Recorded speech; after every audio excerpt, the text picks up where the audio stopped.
10,000 hours is a steep climb to become a master, especially when the task is a relentless demand on your body. There is nothing casual about it. It's all in from you, but the match oneself. Understanding of the weakness, explosive sense of your strength. Being able to complete the climb requires the proper. This is why it's important to get a potent blend of electrolytes that is in tune with your output strength to your goals. This potent is only found in salt electrolytes. Targets your depleted electrolytes, the boost of hydration and health. Body, the baseline needs.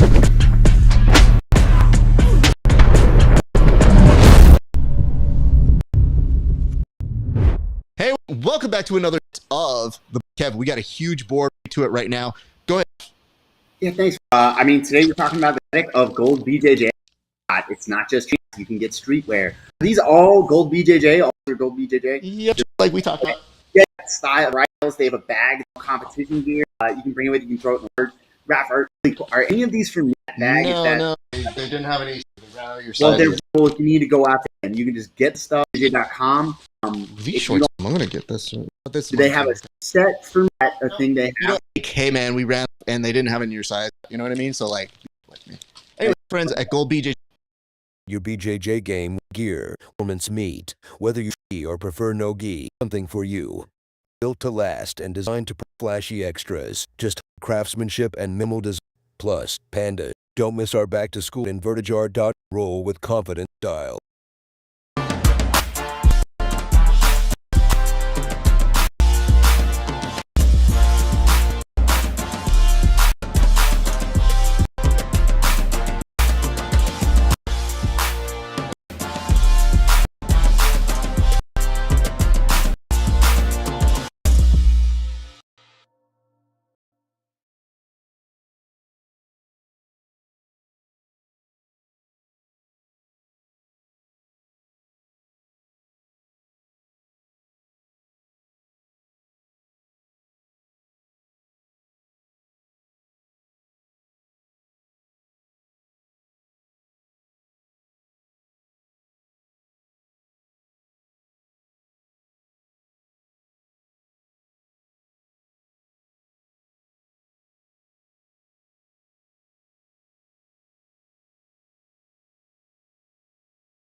Well, let's go ahead and start with this. You guys definitely can hear me now, but that's the garbage audio. I'm going to replug back in this so that you guys can get back to hearing me. I think it should adjust. Test, and that should be back to normal. Thank you guys so much for putting that in the most civilian of terms. And I do love that you can tell this has not been used for a minute on this side. We usually use it for everybody else's programs, but it made Egghead's name incredibly big and the actual text incredibly small. So why don't we go ahead and fix that as we go? And we'll do that right now. Graphic, semi-bold, bold italic. I like that one best. And we'll do the top one as bold. Anyway, you guys tell me what you're thinking and feeling. I appreciate you guys for stopping in. It is a great day for grappling. There we go. Here we go. Good to go. Thank you so much for that. Appreciate it. So yes, we are going to be here all day long. And I'm going to actually zoom back just a little bit because on Instagram, my ginormous head is just taking up all of that screen. I'm used to it, just not that used to it. And on this one, I'll go ahead and put up here. Oof. We see Guzman on the top side for a guillotine. It's looking pretty good. Falcao is trying to move around, but does manage to get his head out. This will give Guzman the mount position for him to work in the next 3 minutes and 11 seconds of action. So very excited to see that. And as you guys are watching along, I hope you get there. And it says 20-pound brain gets 20-pound font. You know, I thought about it. I like the way it looks. You can tell this is what happens when you have to adjust on the fly. You're like, I don't know. Do I like this? Do I not like that? It used to be even more obnoxious, but I started messing with it a lot more. I'm still not convinced on which one I like best. Does it say restore to default? I'm not sure if the default's the way we want to go. Ooh, for sure. No, we're not doing that one. No. I just saw what default looks like, and that's garbage compared to what we do here on this show. I like to think we do it with a little bit of class here, people. All right, it looks like with 2:24 left to go, there's some pushing, there's some posturing. Gentlemen, get the audience fairly excited right now. And I know we here are incredibly excited. I wonder if this one works a little bit better, Egg. You'll tell me, I'm sure. But playing around with it, yeah, let's see how that one looks. That's a little bit better. I can deal with that. This looks like the font your dad uses on his cell phone to read texts. So I'm not quite there, but I'm getting there. Nonetheless, last minute and 48 seconds of action. Again, this is a hybrid jiu-jitsu, Gracie Barra battle. The scrap has been exhausting for both of these gentlemen as they are getting ready to probably think that they're going to make a decision here very, very shortly. So let's go ahead and actually kill this. I'm going to put this above my monitor so now I can just look at you guys as I'm watching the action. But that was a really cool little takedown there. There we go. This goes over this way. Wabam. See, look at that. Now it's kind of like I'm looking at you guys, except I still have to do finagling and buttons. All right. Pedro Falcao, Cristian Guzman, last minute of action right now. Guzman playing from up top. Peter Falcao now playing off of the guard, trying to grab a wrist, pushes him off, now can play up top, but both gentlemen elect to stand up. A little bit of jostling. Looks like they may give that audience a front row ticket to exactly the action that is happening here.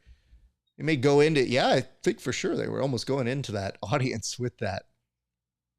We really should do these matches like lumberjack matches.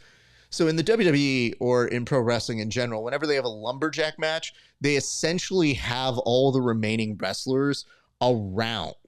So we could get some jobbers, like undercard people, to like sacrifice their lives to make sure that people don't get trampled upon.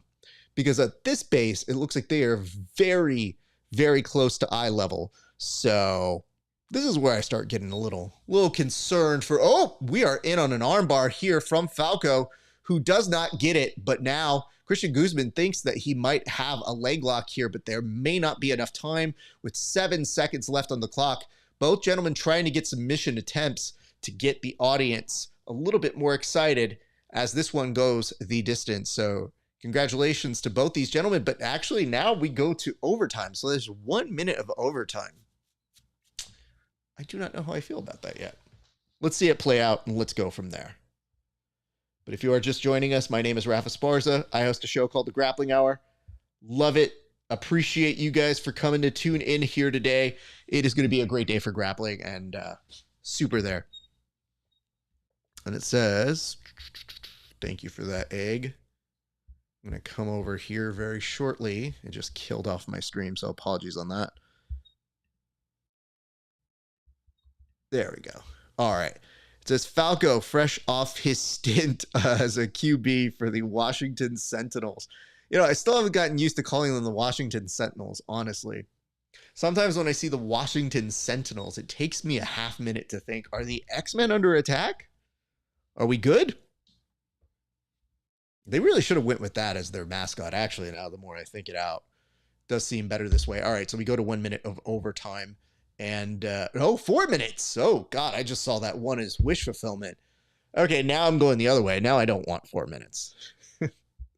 Before I was like, I think 1 minute's too short for overtime. That feels like something you do at a home tournament.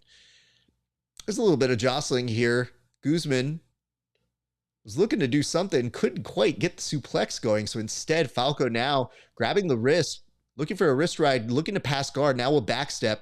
He's stuck in a little bit of half guard, which you can use to potentially still pass, take the back, which I think is the route he was looking for. However, he doesn't quite get it. We'll have to settle for a half guard at this minute.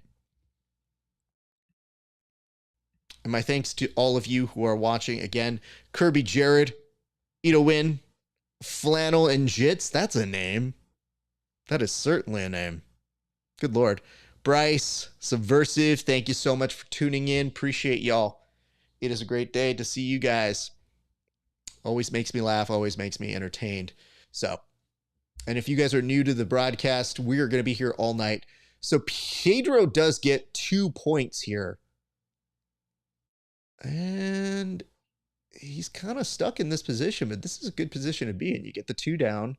Then at this point, you look to take the back. So even if they tie it back up, you'll look as the aggressor, maybe finding his way to mount. Doesn't quite get there. And he is getting closer to maybe stealing that back. Cristian looks like he might be trying to invert a little bit here to get some distance, but instead, Falcao just on top of him, making sure he will not make that adjustment. Now goes to that quarter back take. Has the grips on the wrists. Looks to get the other hook over, but instead still has to stay in this particular position. So on this particular case, Falcao, if he really went to a body triangle here, I think we're at a wrap. And he is at the inside body triangle, making a nice squeeze here and making sure he doesn't allow Guzman to get out. This might preoccupy him. You know, it's wild. Literally just did some exercising, if you would. Ooh, he's on a rear naked choke. He's a little high at the moment. Falcao has time to work, though. This is a bad place to be. So now he has inched his way up to an 8-0 lead. At this point now, it's just Guzman, does he lose by submission or does he lose by points? Unless he is able to make something significant happen in these last few seconds. But you are seeing the effects of a well-played overtime strategy, which is get him into that body triangle and wait for the clock to expire. Egg, walk me through this. So if I just got a body lock at the upcoming season of the PGF, which will air on YouTube via the Fight Pass YouTube, and then the finals, the last day, will air on Fight Pass, the broadcast network. What happens? Do I get a stalling call if I don't do anything and I keep that body triangle? Because if that's the case, it feels like a warm reminder of how we initiate the action. Of course I did. Yes, I did. Egg, I will be honest with you. It is always highly likely I get the reference. Whether I play with it or not is very difficult. Because the difference is, it's not like a child is making a reference to me. It's you. Even when you did Spaceballs, the flamethrower, I was like, we just got to move on. And you're like, you come on. And I'm like, my brother and Mel Brooks. I would never not get a Spaceballs reference. It's just a matter of sometimes the business, the train's got to move. And that does bug me at times because sometimes I want to play it out a little bit more. And that's the end of that match. But congratulations to both of these boys. And it does look like Falcao is going to pick up the win and seems very excited. So we have a rule here on these fight companions, which is we do toast for those who get finishes within regulation, but we are not doing that for this match because nobody got a submission in regulation. Nonetheless, normally we will. And thank you for the dates. Look at this. The 3rd through the 8th of November, written like a true Mayan calendar here in backwards formation. So yes, thank you.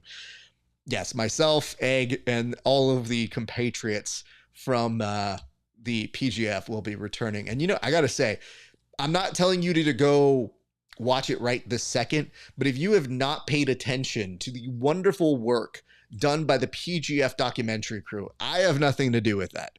My cameos are incredibly short in them, but I have been vastly entertained by the great work that Keelan and Isaque and all of those excellent photographers, cameramen, and editors have put together. The Grapplers documentaries have been fascinating and very fun to watch. And it is interesting because it builds an entirely different narrative than even what I saw. Like, I'm watching it under new eyes, having been there and seeing almost all of those storylines play out.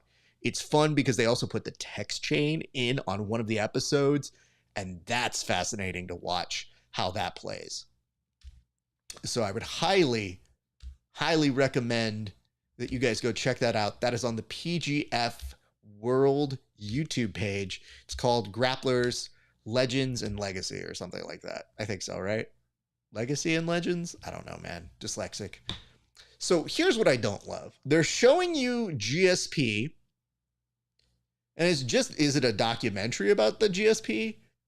Because every time we heard GSP just kind of tease like, oh, I am thinking about coming back to grappling, followed immediately by, oh no, no more grappling for GSP. I am done now. And then I see something like this on Fight Pass and I go, is it coming back?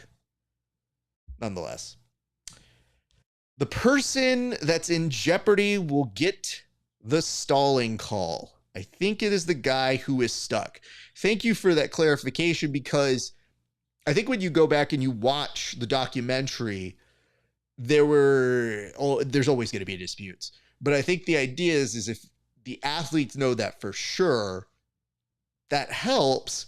But it is interesting because I think there was one scenario where both the Jabroni and was it Kyle, or I'm sorry, was it Kevin Beering? I felt like they were butt scooting toward each other and they kind of traded off stalling calls. And Jabroni was kind of like, why am I getting a stall? He's doing the same thing. And they did one stall and the other stall. And it was very awkward. So, nonetheless. Okay, daughter's volleyball game about to start. Catch up with you later. Yes, the group chat is always saucy. Well, there you could say that again, sir. I am not privy to that group chat, so I lead off of what everybody else says here. And okay, Bujigatami, that's the whole point of doing impressions, so that people know you do them. What else are we supposed to do to kill time while they're playing 12 different commercials and about to show you that Gabriel Almeida and Johan Oosthuysen, what is that? That's a South African name. Yeah, there was no way I was going to get that right. Almeida and Johan. Let's just go with those two names. This is the one dude who literally showed up at Leno tapings and goes, it's Monday. He's probably going to do headlines. Yeah. Don't worry. Mondays are headlines. I know that. Let's call it an established bit. All right. Johan up first. Founder of Creonch BJJ Gym. Cool. Waving at the audience there. His opponent, Gabriel Almeida, looks like he just made the walk. So really no walkouts. We were just doing commercials. And he, of course, is a 2021 IBJJF Worlds third place. Okay. Maybe medalist is too hard to type out. I would have just gone medalist. You know what I'm saying? Like, I'm just saying, like, bro. What's up, Coach Lou? What is up? Gabrielle 90, Josie doing things. Thank you guys for tuning in. I hope all is well with you, gents. If you are tuning in right now, my name is Rafa Sparza. If you know me, you do not know me, it's regular host dude. There we go. I want to make sure our audio is coming through loud and clear. So much appreciation on that. All right, off to the gates right now. Gabriel Almeida starting to, like, God damn, is he trying to lock up a choke from the middle of half guard? Nope, not even a choke. He's looking at this arm. He's isolated the arm very nicely. He gets pushed back into guard. So at this point, you're seeing on the bottom, Creonch BJJ's Johan Pixley. What is happening with Pixley? You're just telling me who you think is going to win, Mike, from Subversive BJJ? Or are you in, like, stunted Pokemon status where you just say names? But thank you. Appreciate that. Look at a grab on the shoulder here. Grabs on the back of the neck. Looks for a scoop underneath. Trying to sweep him through. Doesn't quite get it. Gets stuck, but may have found an entry into a leg here. Almeida could be in trouble. It's not fully in danger yet, but he is not doing a ton to defend this necessarily right now. And Johan does look like he may be able to get this heel hook. He's got the extension, may switch on over to at least a knee bar, but uses it to come up top. And by up top, I mean, yikes. He's just reversed the position and got reversed uno'd in this particular position here. You're going to see Almeida look to maybe use a twister variation here. He has the grip. And, oh man, Johan is in some trouble here. His back is compromised. So now that's a choke that he was about to get there with the rear naked choke. And now you see Gabriel Almeida look to lock up a little bit more of a traditional back take. Johan gets over the hips, turns into him, may go into a triangle now, but I have to see where his hands are. Could be safe. He's trying to bring the foot over. Now maybe looking into an omoplata, does get out of that as well. Now you can clearly see that Johan is looking to attack the legs of Gabriel Almeida. What is up, Kid A Photo? Thank you so much for joining in. We're watching us some Fight Pass Invitational number 8. What's up, BJJ Madrill? Thank you guys all for showing up. This is incredible. We have had a start to a good event thus far at the Fight Pass Invitational. Another back take attempt, and yet we're seeing Johan maybe coming through the back way to now start working up top. They're going to put a pause to the action and bring both of the gentlemen back to the center. And there is a nice amount of applause here by the people in attendance. I do have to say, I love the risers for the PGF Invitational. I think they're a good aesthetic. I think it's actually good. That way people can actually see here. And I'm a fan of it. It does find new and different ways to go ahead and present this sport in entertaining aspects. So I hope as we continue to do big things here in jiu-jitsu that we continue to find new ways to present the sport. 4:36 left in this match right now. And now Almeida looking to get a sweep of his own. He's got one butterfly hook. Look to disrupt a little bit of the balance of Johan. Not quite doing it. Has grip on the shoulder. Johan kind of spliced through it. And now in a reversal of fortune, Gabriel was looking to attack the leg or at least grab onto something on Johan. Does not quite get it. It is interesting now when you have a reversal of the position where Gabriel was looking to play so much more of a top game, now gets stuck and relegated to bottom. And now there's almost a crucifix here. This could be big. There is a triangle. There is a arm attack that you could do for a Kimura. Does not get it. Maybe looking to take the back now. Has Almeida in turtle. Almeida rolls and rolls and rolls and does manage to get out of the side, but now will find himself in the bottom side of half guard. This is the tiring stuff. Like, this is really important whenever you're looking to regard. You always want to look for your way to get your frames back into plan. However, easier said than done here, folks. It is not always for the faint of heart when somebody has a really good back take, especially if they had one hook in, which, if memory serves me right, I feel like Johan was actually doing at that particular time. So, just wanted to say thank you for everybody tuning in. If you are watching, I just want to let you guys know you are free to do any kind of comments or any kind of notes or feelings that you are feeling. But, oh my God. Wow. I just saw the still shot. It picked the still shot. I put this on the Patreon for people who follow me on there. And I want to give you a second to see what it thinks of me. So here I can overlay some of these still shots or screen caps that I do get throughout the day. So if you guys do find anything funny, feel free to go ahead and send it my way. But just so you get a sense of the obnoxiousness, that's what I thought I looked like. And I feel like those of you on Instagram, you might not be able to see this, but I'll put this dead center. So that's what Patreon thought would entice people to come see this broadcast. So yeah, we're gonna kill that one with fire. Never show that one again. The best part is seeing it on the delay of the broadcast, where I can see it on the Instagram happening about 15 seconds after the fact. Nonetheless, it is what it is. All right, 2 minutes, 9 seconds left to go. On bottom, once again, Johan looking potentially to attack those legs. Gabriel not giving him much time to do anything. There's an inversion. There might be there. And I love the fact that Gabriel was posting on that leg to make sure he would not get swept all the way over and then put into a leg attack. Instead, he is able to maintain the top position. He actually feeds the leg underneath and then takes it out very quickly. So well played by both of these gents. I am getting the sneaking suspicion that we are not going to see a submission here. So I'm not really going to get to do a toast, but I will tell you today I am drinking a wonderful, delicious Stone. So that is going to be the drink of choice. Wanted to keep it, not super light, but entertaining enough that I would be... Hold on, sorry. Trying to figure out what's happening with the leg spaghetti here.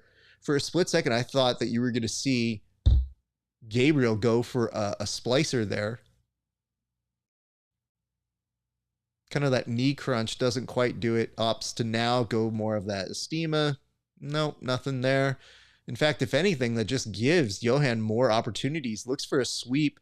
Does kind of get it. Tried to end up in the saddle. Does not have that either. With 47 seconds remaining, I think that's going to be the tail of the tape on this one. So be prepared for this one to go into some overtime, which I don't want to say it doesn't bode well, but, would love to see more from these gents. And of course, up top, Gabriel Almeida is looking to, I think he's already passed at this point, or is he in half? Nope. Hasn't fully passed. Yeah, why not just take him out?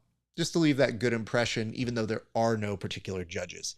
So at least for this portion of it, now we're going to get to points in a few seconds here. Looks to try to attack the arm, which is not a bad idea as time now cuts to an end. Okay, so not the most thrilling, let's just say that, but we did see some cool stuff in that one, so I'm excited to see how we continue to play in this game. Both these gentlemen get a minute to go to talk to their corners before they are thrown back into the fire. So while that happens, if you guys have any questions, comments, concerns, hints, allegations, feel free to hit me up. I will be keeping my eyes on all the chat rooms and all the different places that we are airing this. So feel free to let us know what you're thinking, and or, just keep it at thinking. I don't know what you're feeling. Not really qualified. What is up, Theodorus Zorg? R? I don't know how to say your name. I just saw it has a weird ass fucking Zoger. Is that what we want to call it? Sure. That's what we're going to call it today. All right, we head to overtime. Both the gentlemen got their marching orders from the corners, and now they come back on out. This looks like they will be doing battle for another 4 minutes. So 4 minutes now are in points. Now, here's the interesting thing, and it takes me a second to remember the rules for each of these different rule sets. On this one, they both come in with -1 points. So I wonder if you had a negative, if that makes any difference in the sub-only portion. So if they not tied and one of them had a negative, would the other one had won? It's a great question, but this seems to play very well into Almeida's game, as he has an underhook that is very solid here. And I think he understands that Johan was definitely very savvy as someone who sweeps with the legs. He has a lot of very good approaches on how he off balances here. So you want that traditional jiu-jitsu, that underhook, to serve you well and be your guiding light as you try to do the best that you can to get your knee out of that line. What's up, Sanika Jiu-Jitsu? Thank you for watching. I hope all is going well in your day or in your neck of the woods. Appreciate you guys. Yeah, I don't know what to do about that one. It's a good underhook. He loses it, but he had it for a split second there. So we are seeing some solid attempts here by Almeida to make an impression to get some positive points. But instead, oh man, I thought for a split second Johan was going to get to guard. He's still opting to maintain this half guard. Looks for a butterfly to maybe extend him out. Almeida was pushing down on it, and now he does get to open guard. An underhook underneath. Just tries. You know what's really great is, as somebody who has an appreciation for leg games, I can see what Johan is trying to do. I think it's difficult to make it an executable plan given Gabriel Almeida's resourcefulness, his acumen, and just his steadiness. Most people don't maintain that position. And even now, when Johan looked like he was trying to grab that wrist and kind of invert to almost use it as a back take, Gabriel showed himself as far too wise and savvy to let that happen. So, eek. Well, friends, we continue on. I think if they end up tied again, it goes to the decision of the judges panel. I have not seen a shot of the judges panel. I don't know how that works for even the undercard here. We're at the roly-poly section, which benefited Gabriel Almeida, who now has a back take, and that will secure him some points. Yep, that's going to give him 4 points right there. Okay, interesting. I'm going to have to familiarize myself whenever people do the hybrid of both points and sub only. It can get very confusing. So I think the next time we start one of these again, I will definitely be doing my best to keep eyes on just about everything going on and do a double check on the rules and engagement, if you would. There's a triangle here from Gabriel Almeida. It is mounted. Johan is eating it currently. I cannot see if his arm is stuck at the moment. He does manage to get out. Now is looking to go over cross body, attacking one of the legs. Nope, nothing there. But now he does get the opportunity. He was going to get a second to go ahead and stand up. Oh, no. Oh, no. I mean, listen, that's really silly. And I can't believe I just laughed at it. But I just want to make it very clear that what I saw was LOL worthy. So I'm going to see if I could screenshot it. I don't know. Oh, fuck. It doesn't let me screenshot because it's a fucking bitch. Oh, fuck you, Fight Pass. Ugh. This shit's always the worst.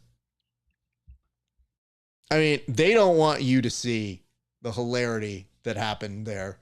Essentially, Almeida got dumped into that card, that business card of the UFC Fight Pass Invitational over on the side. Had I been able to get a screenshot of it that UFC Fight Pass wouldn't be a bitch about, you would see it too. But alas, all good plans. Eek. All right, so it does look like on this one, due to points, Gabriel Almeida will get a hand raise here. And good on him. I mean, listen, dude, starting at a negative point is no bueno. So Gabriel Almeida does get the points. So congratulations to him.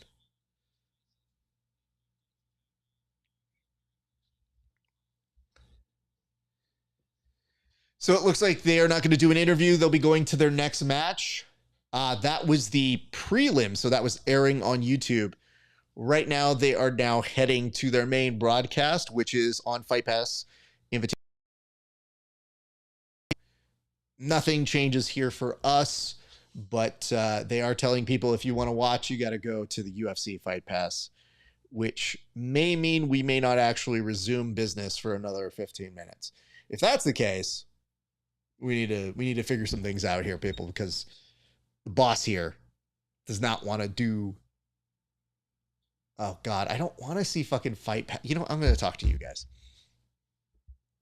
We're doing Bitch Slap Invitational right now, commercials for the UFC. So I will tell you this right now.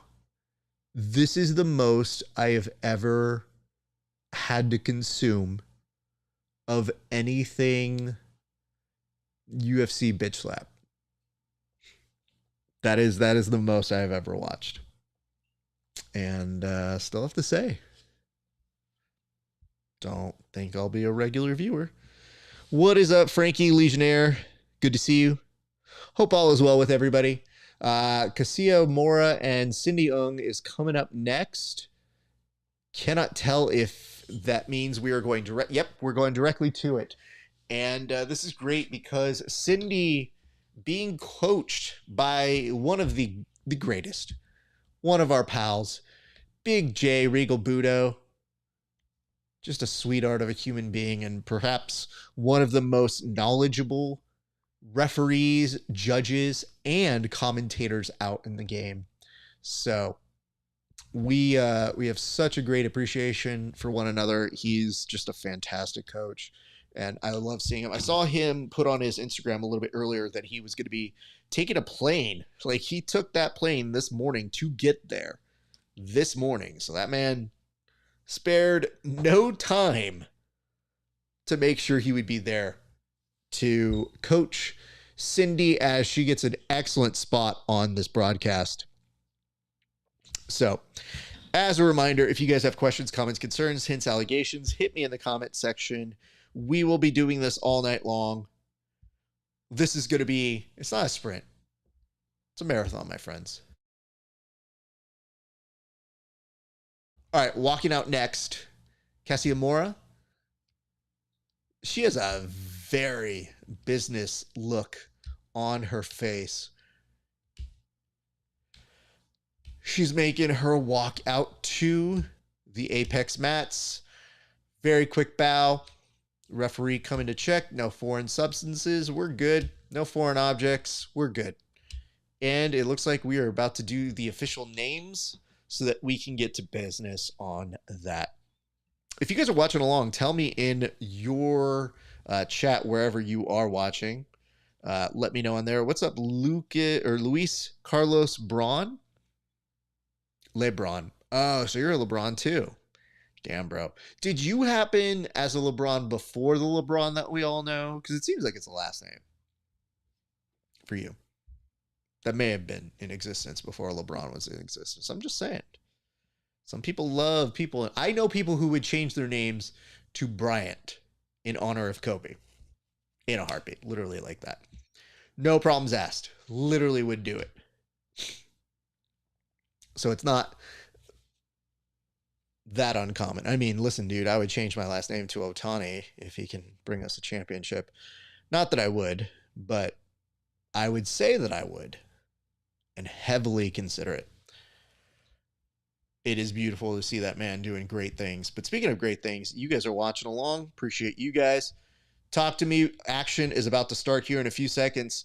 But before we do, this cheers goes on out to all of you guys. Thank you so much for watching along with us. We're going to have a great night here tonight. Excuse me. That's why we have the nice little cough button here, and I can see myself sneezing right after the fact on this Insta replay. Good. All right. Action starts right now. Pull to guard for Cassia. Cindy looking to a pass here. Cassia not really taken too much for granted. She, I think, is staying very steady, has an underhook, and now is looking to knee cut pass, has the other arm supporting to push down that knee. I think that's actually a really smart move. but doesn't get too much further. Cindy's guard keeps her intact, and now you're going to see Cindy maybe look to disrupt her and maybe come up. But instead, I think she's very comfortable. Butt scoots very, very quickly forward, maybe looking to take out one of the legs. This is one of those fast-paced action ones where it does not seem like maybe a ton is happening, but it is a back and forth with a lot of incredibly small movements between these ladies.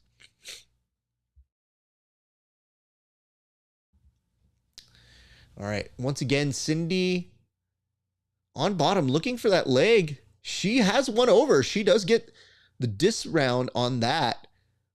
Now she's going to be looking to isolate the leg. Cassia's trying to hide it behind the other leg. It is very difficult to power lift that out. But yeah, if you can make the right angle here, you do have a shot at it. But a nice correction by Cassia, who gets the underhook and now is doing a little bit of crossface pressure to maintain her position. But you'll notice Cindy still has the underhook on that leg. That is still in play. But I am guessing here that Cassia is putting a lot of pressure because you're not seeing Cindy move as much. You can still disrupt that base, but easier said than done, my friends. Underhook is deeper, and now you're seeing Cassia trying to course correct that knee line. Does get the clean pass.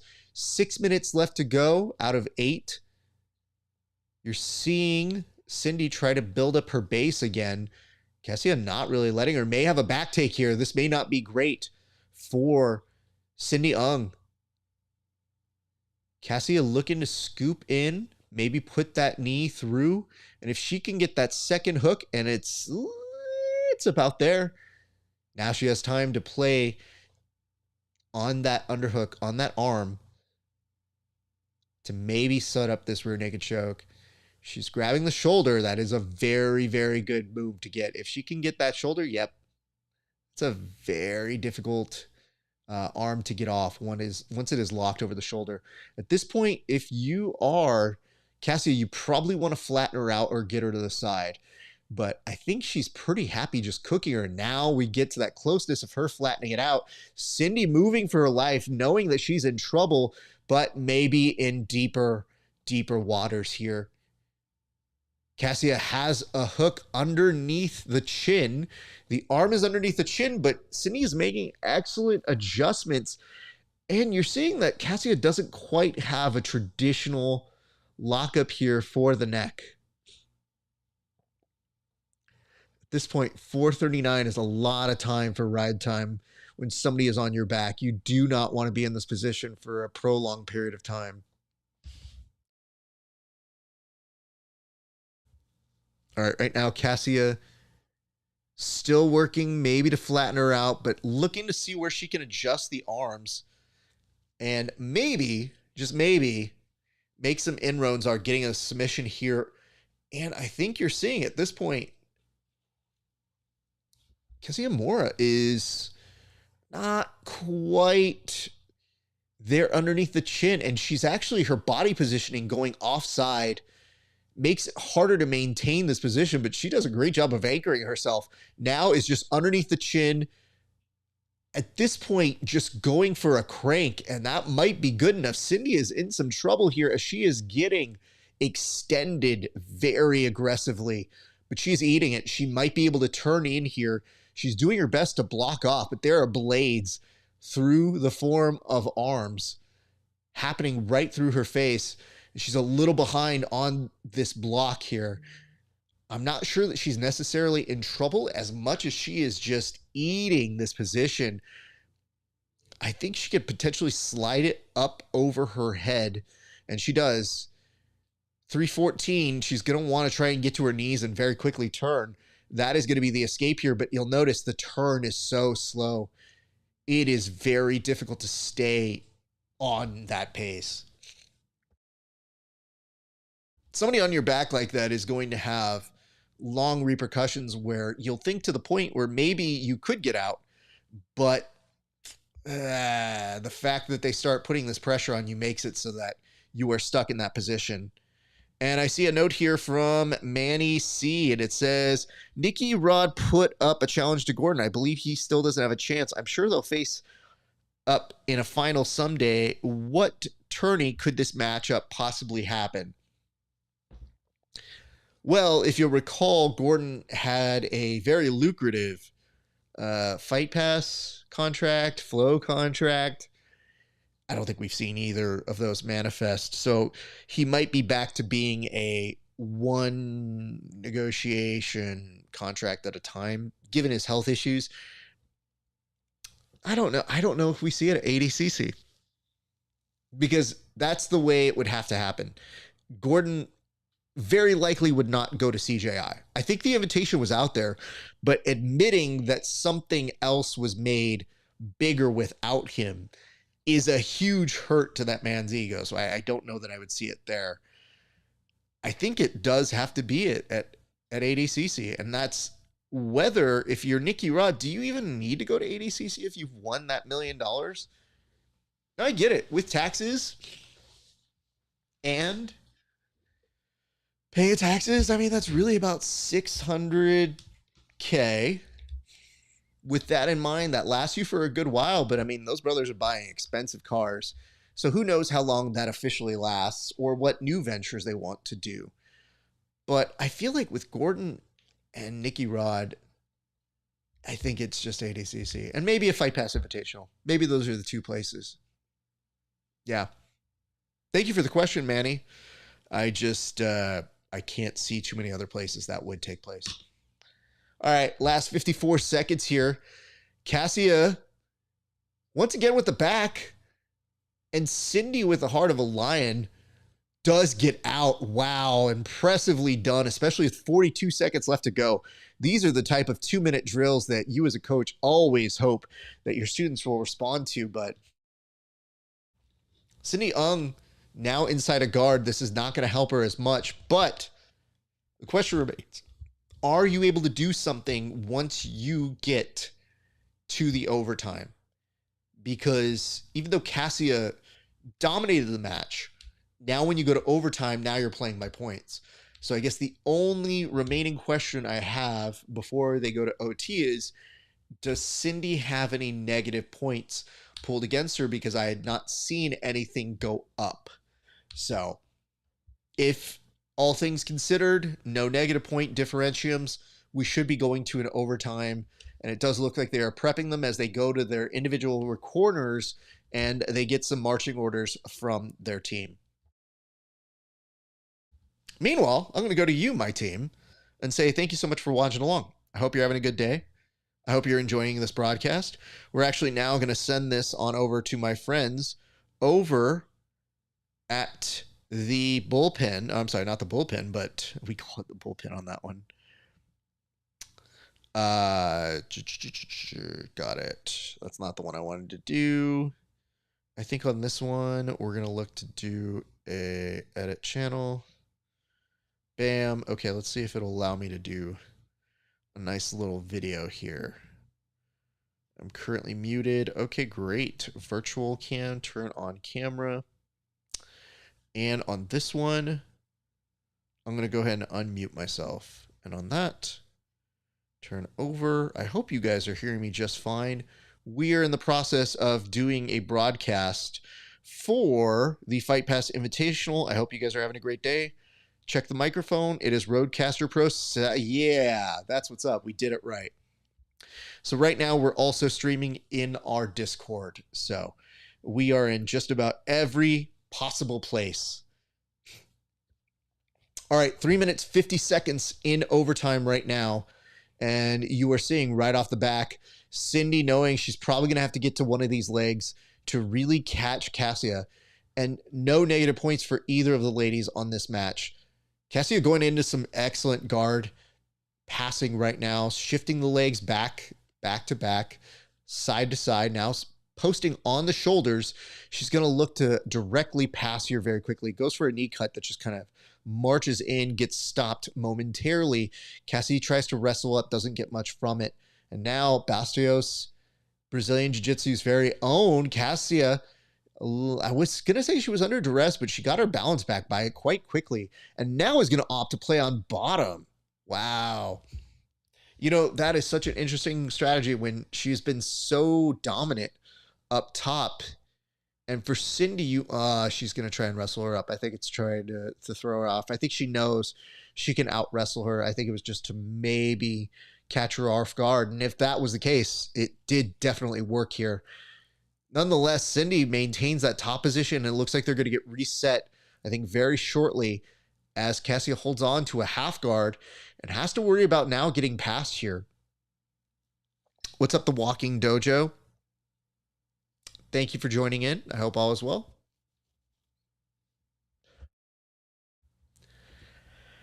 All right, we're seeing Cindy's attempts at taking the back here.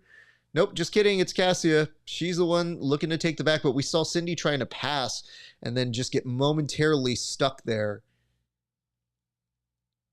The balance and Illuminati grappling. Cindy Ung in some danger here, now losing 6-0 on the point differentium.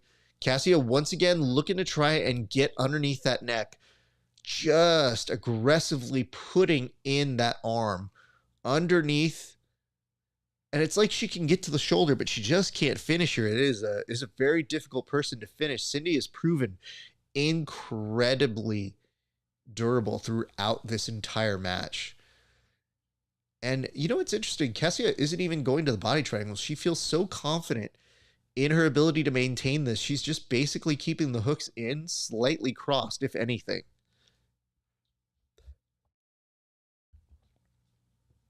All right. Last minute 15. Cindy tried to turn back into her, didn't get much from that.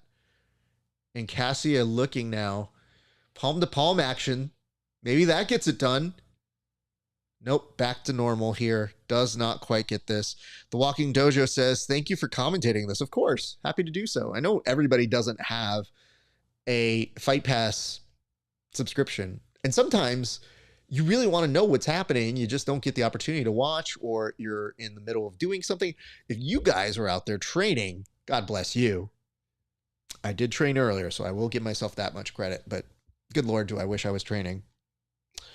But I sacrificed my training to give you this. And right now, Cindy in deep on a rear naked choke. Though, however, she is battling off and grip fights once again to stay alive. But she is about to take an L here very quickly with the point differentium. And Cassia even going a little bit risky to try and get this finish. I mean, props to Cassia.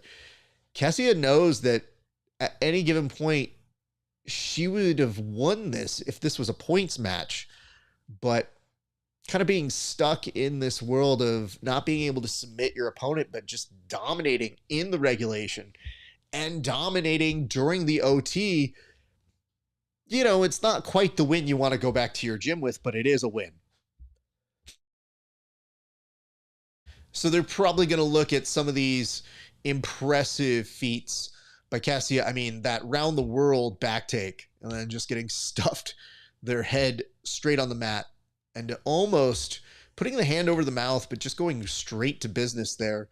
You have to give a lot of props to Cassia just for hunting, submission hunting throughout the 8 minutes and the 4 minutes after an OT. And it looks like they'll go ahead and do a hand raise here. And just going to say this. No submission finish. Normally we do a cheers or a toast for those who get finishes within regulation. I just wanted a beer. I just wanted this one's just for me. All right. Well, you guys can tell me what else you are seeing and or feeling. We are very much in the thick of this. They just showed Aljo is in attendance there. And just chilling. So good for him. You know, children, in its original conception, the UFC Fight Pass Invitational was supposed to be something that would feature a lot more UFC athletes. And then I think they might have got soured on that because I think Cub Swanson actually got injured. And I think they were like, you know what, let's just bring some of these jiu-jitsu nerds because I think we can do it at a fraction of the cost. And Godspeed to them. They're able to do that. So kudos. But for those of you who are wondering why they just do photos or videos of the athletes that are in attendance, I wonder if we do get to a point where we do see some of the UFC athletes come back and start competing on these cards, because I thought it was a really cool thing to see them included on these broadcasts. And I feel like it's been missing something without at least one or two on each card. Now, you can make the argument that, yes, Canuto, Mrs. Canuto, if you would, Raquel actually fights, and I believe she is a Bellator fighter. So you could say that, yeah, she's definitely somebody who makes the presence of a fighter on these cards, and they definitely do have them here and there. But I mean, Aljo has done some grappling for Fury Grappling, I want to say, and he's appeared on Flow Grappling ones, and that's cool. I just feel like this should be what we see. You know, you see these things line up and you just think like, it should be a slam dunk here, people, right? So I guess in the comment section, what's up, Jesse? Let me know who you would like to see compete from the UFC on one of these cards while we are killing time, because they're making me watch Power Slap commercials. They literally know I will go out of my way to not watch Power Slap in any way. I actually muted the UFC because they were including the Power Slap commercials or videos that I just thought, I can't do this. This is, no. It's too much. Because it's just trying to tell you, you should like this. This is an interesting match. Gabriel Souza versus Josh Cisneros. I'm very, very excited for this one. Both of these gentlemen have a lot of high octane power. Love to see what Josh does on this stage. So kudos to the matchmakers for putting this one together. We will see how it plays out. But while you're here, wherever you're watching, if you would be so kind as to give us a like, a comment, a subscribe, whatever it is, it would mean the world to us. And, you know, listen, this is a free product. I try to put on as much free product as possible on our broadcasts. And all we ever ask for in return is just for you guys to give us some love wherever you're watching. So if you wouldn't mind giving us a subscribe if you're watching on YouTube, or a follow and a like on, let's say, Facebook or Twitch, super appreciate it. If you're watching on X, it does confuse me because sometimes our numbers are very confusing where our audience comes from on the X. But if you guys want to be here, nothing makes me happier than seeing our friends on X say hello to us and continue giving us some notes. We had some great friends tuning in with us at X for, I want to say it was the Craig Jones Invitational and ADCC weekend. So got some really, really fun fans who have said hello to us there. So my thanks to you all, and I hope that you guys are enjoying the action on this wonderful, wonderful Thursday evening. But in the meantime, Gabriel Souza makes his walk out right now, and he has been doing a lot of work with Essential BJJ or Essential Jiu-Jitsu, the JT Torres hub, and I do believe him and Fion are an item. I always say that with a question mark because things change, and I don't follow people enough to know it for sure, so I might be speaking out of turn, and if I am, please let me know. But Fion and him, should they be together, it does mean that they are quite the power couple in jiu-jitsu. And it says Flannel and Jits, you guys are the best. I loved your numbers breakdown of the CJ. Thank you so much, man. Listen, a lot of credit has to go to Craig Jones for that one because most people won't reveal their numbers.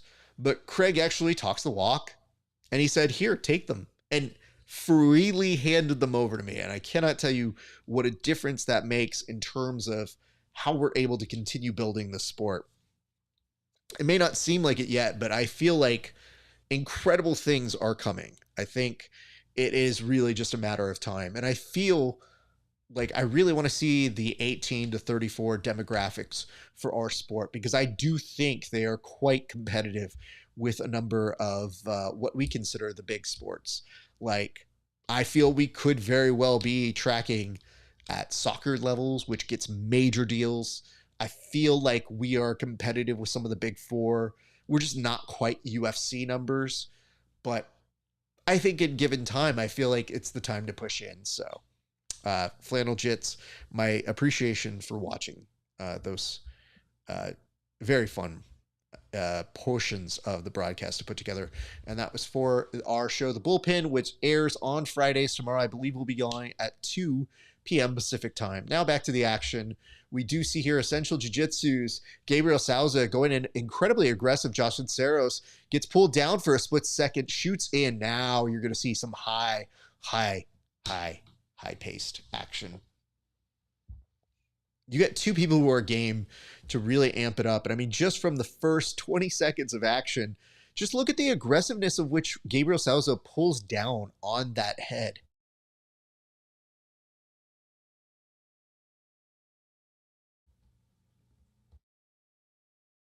When you do see Gabriel Souza pulling down on the head, watch how he also cuts the distance and pulls aggressively with his body. So he's not just holding that head or just trying to make the best with those kind of pulls. He basically turns his entire body and makes like a giant swing with the entire body of it. I think it's a very impressive thing to see. Little game of mercy here between both these gentlemen on their left-hand sides. But Gabriel Souza, I mean, he's an aggressive grappler. And Cisneros is somebody who always has our attention. He's definitely a young prodigy. He's definitely very good at the sport. And I feel like these two are very nicely matched at their juncture in the career. And a snatch single was essentially brought out here by Gabriel Souza, who let it go away and tried for a trip, doesn't quite get it, and goes right back to business on those collar ties, just dragging down. And if you guys aren't experienced at having somebody collar tie on your head, that shit gets real exhausting real quick. Gabriel Souza now teasing like he's going to go low, changes levels, and he doesn't do it. So now it's just such a great pace that he puts on to tease that he's going to do that level change so that when he does do it, it actually does catch you by surprise. Almost another Satch single there, but this time an underhook. So that might be enough. He goes for an aggressive pull of guard, looked for an arm, now looked for a leg, and now for a split second, Josh Cisneros looked like he about had a grip, a front headlock on Gabriel Souza, who just spun out of it. That's an impressive amount of movement here by these children. Movements I could not replicate if I tried. I think I have like one of these movements, not more than that. What's up, Master Jiu-Jitsu, Master Life? Longtime friend saying hello here. And you know what's weird? Whew. It's a slight mat throw here by Gabriel Souza, just in that little eye of that storm that they were putting together. That was an incredible little exchange between the two, and that will get him the takedown here as they reset back to the center of the mats. 5:19 left to go in this match. Master Jiu-Jitsu, Master Life, when are you coming to roll, dude? You got to make your way on out to LA one of these days. Come do a tournament out here so that we can get some training in at some point, sir. All right, we return back to this little push on the body. Now you're seeing Gabriel Souza stand right back up and already starting to get some feints in to see if he can trick out Josh. Josh not necessarily biting on any of this.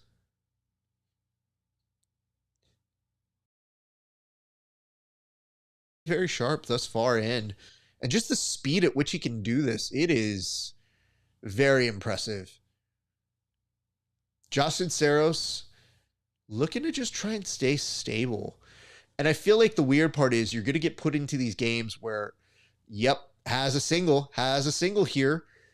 Ooh, he pushes him down, but Gabriel Souza is able to try and lift him back up. Josh not letting him have a second here. This is where Josh is best. Trying to pass from the staple with that knee cut. If he can do it, that would be awesome. Gabriel Souza does almost just off balance him enough, but Cisneros pulling him back down to playing off of his back. Now, here's the interesting thing. Josh is fast in his own right, but in this game, you almost feel like he has to play the more calculated grappler because we've seen the explosiveness and the strength of Gabriel Souza, and if you let him basically move you just a little bit, it does become difficult to maintain that pressure, to continue winning this match, which in its entirety is still just at the sub-only portion. Gabriel Souza plays an aggressive guard here, and this is where Josh really needs to make a stand to, if he really wants to make those inroads. He's close. I mean, he could pass here. Gabriel Souza looked for a hook underneath the leg on the outside. Doesn't quite get it. So now both of these gentlemen just kind of jockeying for position here. And you're going to see Josh gripped Gabriel's outside left leg. Now looks for an estima. And I think the thing about like throwing up submissions like that is you may not get the submission, but you're just trying to get that reaction out of them. Like I think for Gabriel, I think you're just trying to either get the reaction out of it or just continue to place damage on an opponent so that maybe they have one less explosive weapon at their disposal. And for a split second here, you thought Gabriel Souza might be able to go to X guard, but Josh keeping incredibly balanced, and he does wrestle up. Gabriel Souza looked like he had a single leg. Now Souza does get the takedown. They're going to reset them back to the middle of the mats. 2:37 left to go. He gives a nice little thumbs up to his outside coach, and we continue the action. Thank you guys for tuning in. Again, Rafa Esparza here of the Grappling Hour. I hope you're enjoying this broadcast. This has been incredibly fast-paced, and there is a lot to talk about. 2:32 still on this clock, though. What is up, Overgripped? Thank you for watching. I hope you're having a great day. Now playing from inside a guard, Gabriel Souza does have his leg underhooked here by Cisneros, who's trying to off-balance. It's going to be a tricky thing to do, and he's grabbing the arm almost like he was grabbing a gi. That is a very difficult thing to do. The arm becomes very sweaty, and the friction becomes so minuscule here. But he does get this awkward outside sweep begun. It does take Gabriel Souza down to his hip, but he cannot complete it in its current form. He's trying to use the leverage of that position to come up on it, but now Gabriel Souza was the one, oh my God, who basically was trying to get some sort of a reaction out of a steam lock and then just use both of his knees to buckle out the entire pass. Like he created a Toriano pass just with his knees. An impressive thing to do here, people, just in case you are tuning in. I see a note here that says, do you have a link? I mean, I am the link. This is the way you can actually know what's going on. If you come here looking for a link, I know people who work at Fight Pass. I do not want to lose my channel. And you are seeing Josh Cisneros. He was attacking the leg, doesn't quite have it. Gabriel Souza with 1:15 left. Both these gentlemen now kind of at the pace of the match where they just kind of stare at each other like, well, you've tried shit and I've tried shit. It just hasn't worked yet. There's a leg trap here. There's an outside 50-50. Josh is trying to see if he can make something work. If he can pass that over to the other side, he has the ability to maybe get a footlock here, maybe a heel hook. He does get Gabriel on his hip. Gabriel's trying to hide his legs with the triangle here, but this is a 50-50 position. Now Gabriel Souza looking to attack that own leg of Josh Cisneros, but it is stuck in this position. Now off of this, you're going to see Gabriel Souza look to see what kind of leg game he has, which I know is not that bad, but now they're just stuck in a position, lots of rolling. They're basically saying hello to the audience. Cisneros was in on a very solid heel hook here. He might not be done. Gabriel Souza is in somewhat of trouble, but gets his knee line out. And that is going to be the last 13 seconds of action here. So both these guys might just try to shoot something off in the hopes they're able to get something. But Gabriel Souza gets the position and says, no, why don't we screw this? It's submission over position. I mean, for 8 minutes of action, for that to be a draw, that was very impressive. So these boys deserve all of the credit and adulation you can give to them. What is up, Insta Ian? Thank you so much for joining along. My name is Rafa Esparza. Hope you're having a great day. All right. They seem to be going back and forth, but yeah, that guard pull and that, I mean, just it's what it is when he does a guard pull. He's chained together 3 or 4 different attacks that happen so fast. We have a lot of people who can chain attacks together, but it is very rare that you're able to do 4 or 5 all at one sequence. And I think that's what you're seeing out of Gabriel Souza. All right. I think we're about to go to some overtime here right now. I mean, I'll do this. These boys have not gotten a submission, and we normally have a rule that says you only get a cheers or a toast if you get a submission within regulation. But on this one, I'm just going to toast both these gents because that was a very high impact 8 minutes. So cheers to both Gabriel and Josh. All right. 3:53 on the clock for overtime. There's 4 minutes of overtime here. We're back to collar ties and the aggressive shucking here. The referee pulls them back to the middle of the mats, and now we're going to have them go back to work. If I'm guessing, even though you see this game in Mercy, you're going to see Gabriel look for an arm drag or to aggressively go back to those collar ties. And the way that he moves the head down is so incredible. Josh looked like he was going to start a takedown, but kind of bails on it midway through as he hits a blockade known as Gabriel Souza. Referee didn't move them a ton, but just said, you know what, for future use, why don't we put you back to as center of the mats as possible? Ooh, almost like a little bit of a sacrifice there by Cisneros. Doesn't quite get it. Look for a sweep as he was maybe going to give up that position. Does not get it. Now you're seeing Gabriel Souza looking to pass the guard. He's looking. He's got an outside shot to doing it. Cisneros looks to block as best he can and will get himself to a guard if he plays it well, but Gabriel not letting him have a moment to breathe. That is going to secure Gabriel Souza 2 points right now. So that will put him up slightly ahead on this particular overtime juncture. Now, this is the points portion, so this is crucial in this particular match. Gabriel playing to pass this half guard and attacking a little bit of the, I mean, now you're seeing Josh look for that wrist control, and yep, for a split second, Gabriel thought he was going to go side to side to get the pass. Almost had it here, but Josh beautifully reguards very nicely. Josh trying to keep him in front of him, gets a great grip on the back of that elbow, gets a little bit of a hook underneath that leg, and Gabriel almost programmed like a robot. There is another attempt to go for a slicer here, a little bit of that ham sandwich, and now that's prompting Gabriel to see if he can counter off of it. Doesn't have much to go for here. I think Josh is being very calculated about how he chambers this leg and maybe uses it to come up, because that is the point. Looking now for the back. Gabriel rolls through. His neck is exposed, but he is very quickly shrimping out of it now. Josh getting to a front standing headlock. Both of these gentlemen are back up on their feet. Josh dives down, dragging Gabriel back with him, but Gabriel tripoding up. So he does have that posture. Josh keeping his head to the back of that lower waist of Gabriel Souza. 1 minute 16 left to go. He's looking again. There's an armbar. There is an armbar attempt here, but he does not quite get it. Both these gentlemen are going to scramble back up. They bring him back to the center of the mats, and the audience is rightfully clapping for that one. Here's the unfortunate part for Josh. No points awarded on that submission attempt or anything that he did in that sequence. So he is still down by 2 points against Gabriel Souza with just 50 seconds left to go.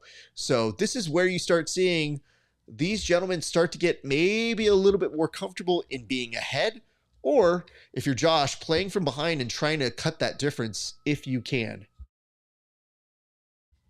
All right, we continue on. I think you're seeing Shaolin make some gestures on over to the staff. Another sacrifice-esque throw. Does not get it. Looked if he could maybe darce him off of this. 24 seconds. They pause the clock. They are about to go back to action, and they do. There's a little bit of a collar grip here. And both these gentlemen are probably going to make it to time, but an incredible match and does live up to the hype. And on this one, Cisneros, this could be big. If he does get that takedown, this is critical because he has to get that takedown.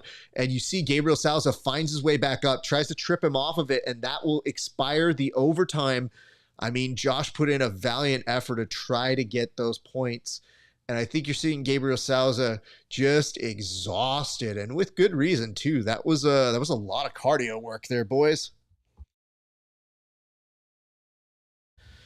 Josh feeling it, and both these guys are just, I mean, they put on a definite show for you here tonight. So kudos to them for just an incredible match. I think both of them are feeling the effects of it.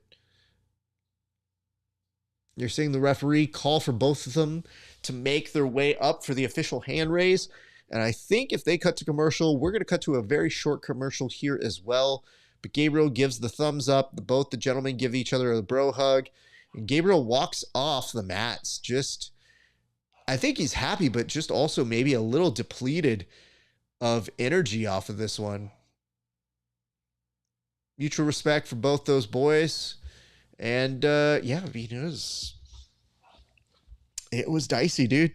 All around play from both of them. We'll see what the future holds in store for either of these guys, but I don't think anybody would be hard pressed to say they wouldn't see that one again. So just in case you guys were wondering, solid beginning to our day already with just these 3 or 4 matches that we've seen fly by on our scheduled programming here. But I appreciate you guys for watching along. All right, it looks like they showed the end of that match, and that was an interesting kind of false duck out. And yes, it does look like they're going to cut to a very quick commercial. So we're going to throw up some commercials ourselves, and we'll be right back. So don't go anywhere. You're watching the Grappling Hour. 10,000 hours is a steep mountain to climb to become a master, especially when the task at hand puts a relentless demand on your body. There is nothing casual about this sport. It's all in, all effort, all focus. It takes a lot from you, but the reward is unmatched. Mastery of oneself, an acute understanding of your weaknesses with an explosive sense of your strengths. Being able to complete the climb to mastery requires the proper nutrition. This is why it's important to take in a potent blend of electrolytes that is in tune with your output and brings strength to your goals. This potent blend is only found in salt electrolytes. Salt targets your depleted electrolyte levels with a boost of hydration and health. It gives your body the baseline recovery it needs.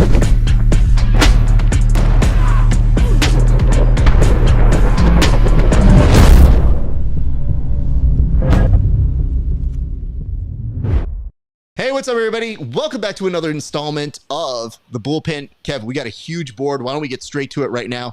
Go ahead and lead us off. Yeah, thanks, Raph. I mean, today we're talking about the clean aesthetic of Gold BJJ. They're phenomenal streetwear they've got. It's not just training gear, guys. You can get streetwear. Raph, are these all Gold BJJ? All of these cards are Gold BJJ? Yep, just read the script like we talked about. Yeah, you're right. They've got a variety of styles. They have a bag. It's phenomenal competition gear. You can bring it with you. You can throw it in the wash.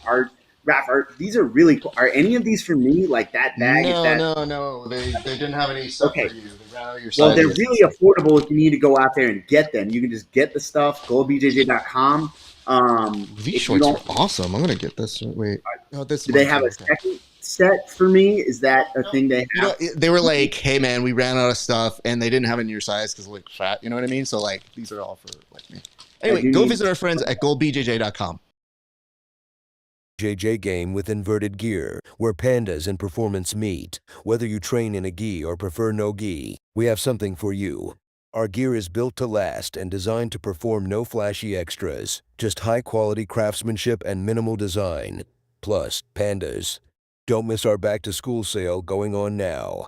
Visit www.invertijar.com and roll with confidence panda style.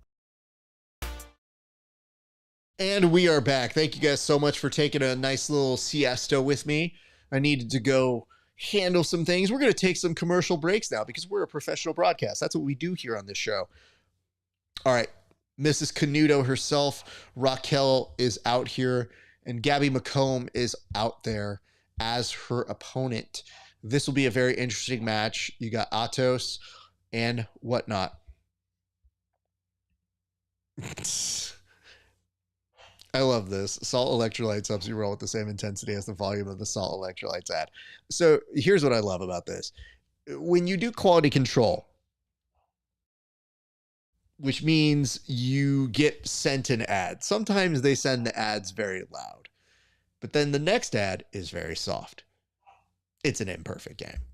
You have a volume. You can turn it up and down. Good Lord.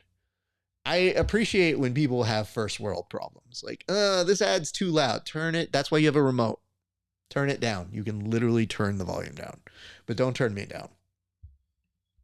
I like to think we come in at a good level here on the show.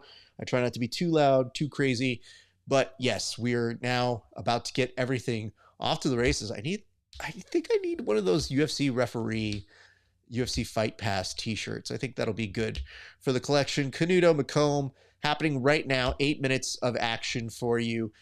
You know, one of the things that Raquel was saying in the past is that I think the last time her and Canuto were both on the Fight Pass card, it was the first time they were both on a card together. And I think they liked it, that they wanted to make it happen again. Clearly that was the case. And of course, her husband has a huge, huge rematch, a rubber match, if you would, against PJ Barch a little bit later this evening, I guess I should say. So already starting off things very nicely as Raquel is always incredibly aggressive, but yeah, Andre Galvão almost got into that match, whether he wanted it or not. He was essentially told, you will be involved in this, and you're going to have to deal. But he was able to be spared, so Andre Galvão lives to fight another day. As a reminder, if you guys like this show, give us a like and a subscribe in the comment section. You know that does help us a lot, and we love you for doing as such for us right now. All right, Canuto, essentially right now, getting adjusted. Gabby's been one of those people who is a prominent grappler. She is incredible at what she does. She always gives you an excellent show. So this is a very great, oh no. Gabby essentially takes her down, and I think Raquel's putting on a good face, but I was nervous that she was going to go straight into that first level stare. Good Lord. And I mean, the difficult part about that is the takedown isn't complete. So at what point does the referee have to kind of insert himself to either stop the action or save the grappler? That's very tricky. I wouldn't know exactly how to call that one, but I think our overall concern is that nobody actually gets hurt on these things, despite being in a sport where people get hurt all the time. So it's not always the funnest.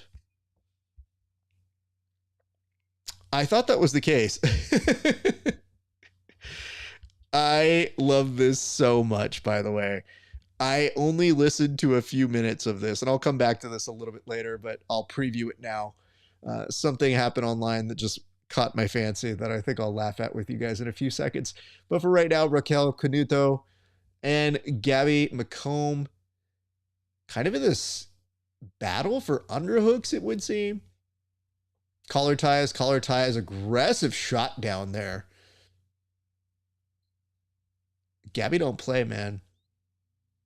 Raquel Canuto is very, very scary. She is incredible MMA. She's very solid jiu-jitsu and just looks like a tough person to face, because she probably has one of the best poker faces in all of jiu-jitsu, is that she just holds it so that she probably looks like she's mad at you. And I think it actually comes in handy for a sport like this where you're like, are you mad at me? Are we friends? So it may not mean much, but in the 2 seconds you have when you pop up from a failed attempt at getting a single here, you probably don't think much of it. That almost looked like a knee to the gut there from Raquel, by the way. I'm just saying, that's how you know some of these fighters, when they are trying to break the grips, they look so aggressive that it's just a little bit of a break almost seems like it is ridiculous. Oh my God. I see this right here. Ref won the end.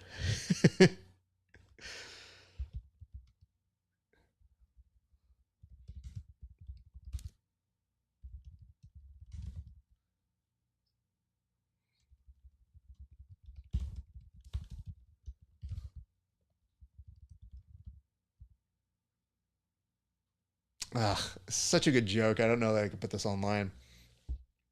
I'll come back to that one later. All right.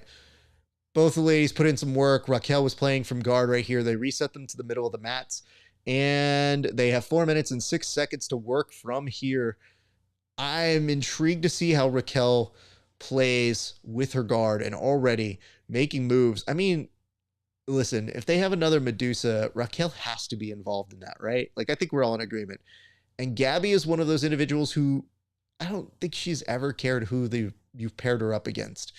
But she has always been very, very fun to watch in these situations. So we are in the midst of seeing these ladies go to battle. There is 3:38 left to go.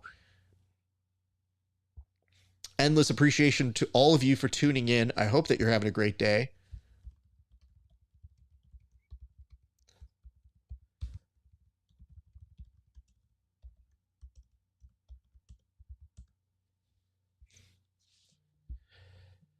All right. Well, 3:15 left to go. You get the sense that Canuto is, I mean, I almost feel like she's a better top player. I'm not as familiar with her guard, but this is where Gabby excels at, and she's almost past here.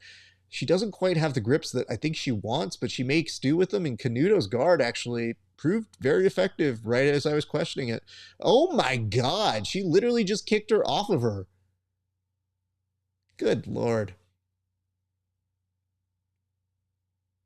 I mean, the weird part is it's not that different from anything the guys do. It's just with Raquel, you just look at it and think like, damn, that just looked way more aggressive than I thought it was. Nonetheless, I digress. What is up? Definitely Long. What a name. And Frank DS. Thank you guys for joining in. All right, we are continuing on our way. We have a bunch of people who have been chiming in and sending me some notes off air. Thank you guys so much for that. I got a watch party text from a friend who showed me he was watching along while he was watching the main broadcast. Thank you so much for that. I appreciate that. Aggressive back and forth play. There's a game of mercy on the left side. I'm sorry, the right side of their hands. Gabriel almost in on a single here. Gets it. Well done. God, if this does go to overtime, this is going to be a very tense set of points because I've seen Gabby get these takedowns, and I wonder if she can maintain that in the overtime period. Because I think Canuto's entertaining this guard play for the non-points portion of this match. And you can see the grip that she had. It's not that dissimilar to how you were seeing just a few seconds ago, Cisneros trying to use that grip. Both of them not much for it. And now I'm thinking, like, if you're watching the way that Gabby's looking at the legs, I think she's gotten a little bit of the rhythm on how Canuto kind of spins the legs to make sure she can't get past. There's some good anchor pressure here by Gabby. Canuto looking to kind of get a triangle set up here, or at least something going. Gabby does have a leg in danger here. Canuto trying to rip it all the way back. That knee line is out, though. She may have to opt to stand up, but cannot get up in time. So Gabby is continuing to play from on top, but I think that's the game. I think that's the purpose here. She probably figured if she missteps at any point and puts that right leg outside to tripod on, that, oh God, her push kick is fucking money, dude. She push kicks Gabby doesn't lose a step and still manages to stay on top. Canuto thinks for the wrestle up, but Gabby's right there with her, and they maintain that nobody gets pushed off of those mats.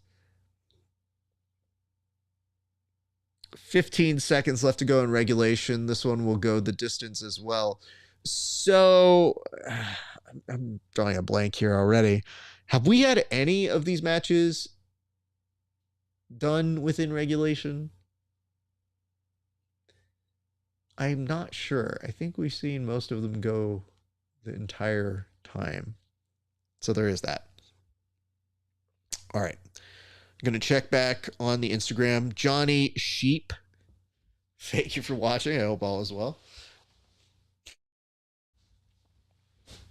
All right. Gabby's getting some directions from Andre Galvao over on the side, and you are probably about to see a incredibly dialed in Canuto coming into this overtime. I believe that is Renato who is giving her the advice over in their corner. And now as you look at some of these moments, I mean, Gabby is no slouch. Like, Gabby is so down to clown at any given point. But the best highlights they have are these 2 push kicks from Canuto. So nice they did it twice on the replay. And I think they just kind of momentarily grabbed Gabby by surprise. But Gabby also didn't really take a minute to recover that second time. I think once she understood it was coming, she was able to get back much quicker. All right, back to the races we go, you guys. Thank you so much for watching. Again, this is Rafa Sparser. You're watching the Grappling Hour. And we are now in the overtime for Canuto versus McComb. Godspeed. I love Gabby. I like that she was trying to kick out the leg, like thinking like maybe I could get a sweep here. Felt it was too close to an actual leg kick, and then apologized in a very quick manner. And I do not think Raquel registered any part of it. And Gabby almost trying to put Raquel through the scoreboard right there. They pull them back, but for how long, who knows? And I think very far in the background, I see Mikey Musumeci. And of course, there's almost a sacrifice throw again here by Gabby. She's cupped the leg. She almost looked like she wanted a fisherman suplex, but instead, oof, the 2 kind of switch roles here. This is like, they don't want to give an inch because now once they reset them, there is a points possibility, but I don't think enough to establish. So I think they'll be clean on that one. But imagine this, if you're going over to where the audience is and you're in overtime and points are everything, you're going to keep moving. Like, you will not stop until those referees touch you, for sure. But you're probably going to go into that first line of audience member. So just something to keep in mind if you guys are competing at a future Fight Pass Invitational. Audiences do not mean necessarily stop. That's not what I say. It's just how they enforce it. 239, no points on the board for either Raquel or for Gabby. Raquel in on a single. She was looking to finish, but they had to hold her because the business card they have, what says the Fight Pass Invitational, over the side must be protected at all times, considering that a little bit earlier, you did see somebody go through that. So they really don't want to have that happen again. A beautiful takedown there by Raquel. That should be enough. But now, did Raquel, she is stopping the back take here. But Gabby, maybe looking to take an arm, maybe looking to do something else. But yeah, Raquel pressing on. She will get the 2. Raquel is on the back of Gabby McComb. Gabby is in trouble right now. And you are seeing Raquel put everything into this finish. Gabby may be able to survive it, but it does not look like it is fun. She is attacking that arm. And Raquel rechambers. Gabby does tap right now. And that gives Raquel Canuto the win in overtime, not just by points, but by the submission finish at 136 in that round. Wow. There is a lot of hybrid jiu-jitsu in that crowd there tonight, and they are showing love to Raquel Canuto, who put on an excellent performance in that overtime. So a big hug between the Canutos at the side of the mats, and Canuto pushes her back and gives her that go enjoy your moment touch. Let me say something, though.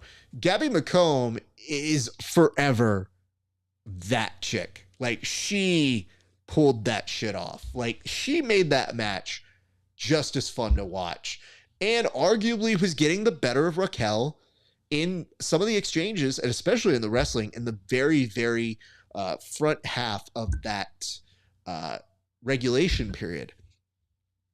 But we did propose a theory, which was that we were wondering if Raquel Canuto, given the point that there was no going to be score in that first 8 minutes, if she did opt to play that guard and see if she could pull something off here.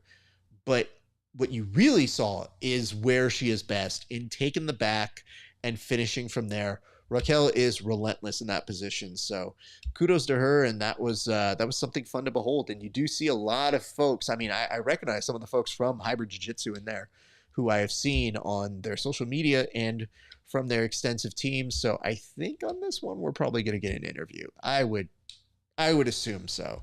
I think Raquel is a fairly recognizable person within our community, so I think they would probably be wise to give her a second to go ahead and chat on the microphone, especially considering how many people are there for them. And yes, BMAC is over to her right now. I'll give you a recap of what they're saying. BMAC says, you got a submission, and she says she's happy about that.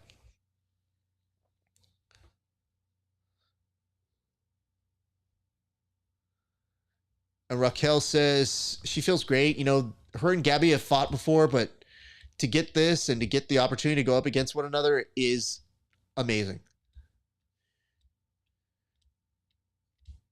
She apologized for starting slow, but I mean, honestly, I think she was just pacing herself.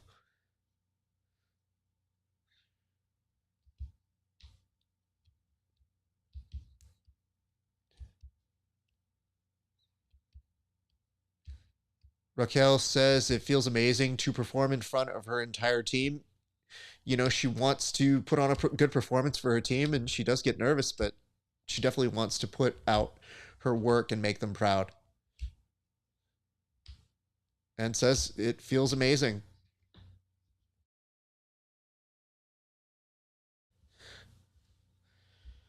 Well, that was an impressive match there.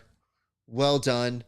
And you are seeing Raquel go over, give some hugs in the crowd as she makes her way on out.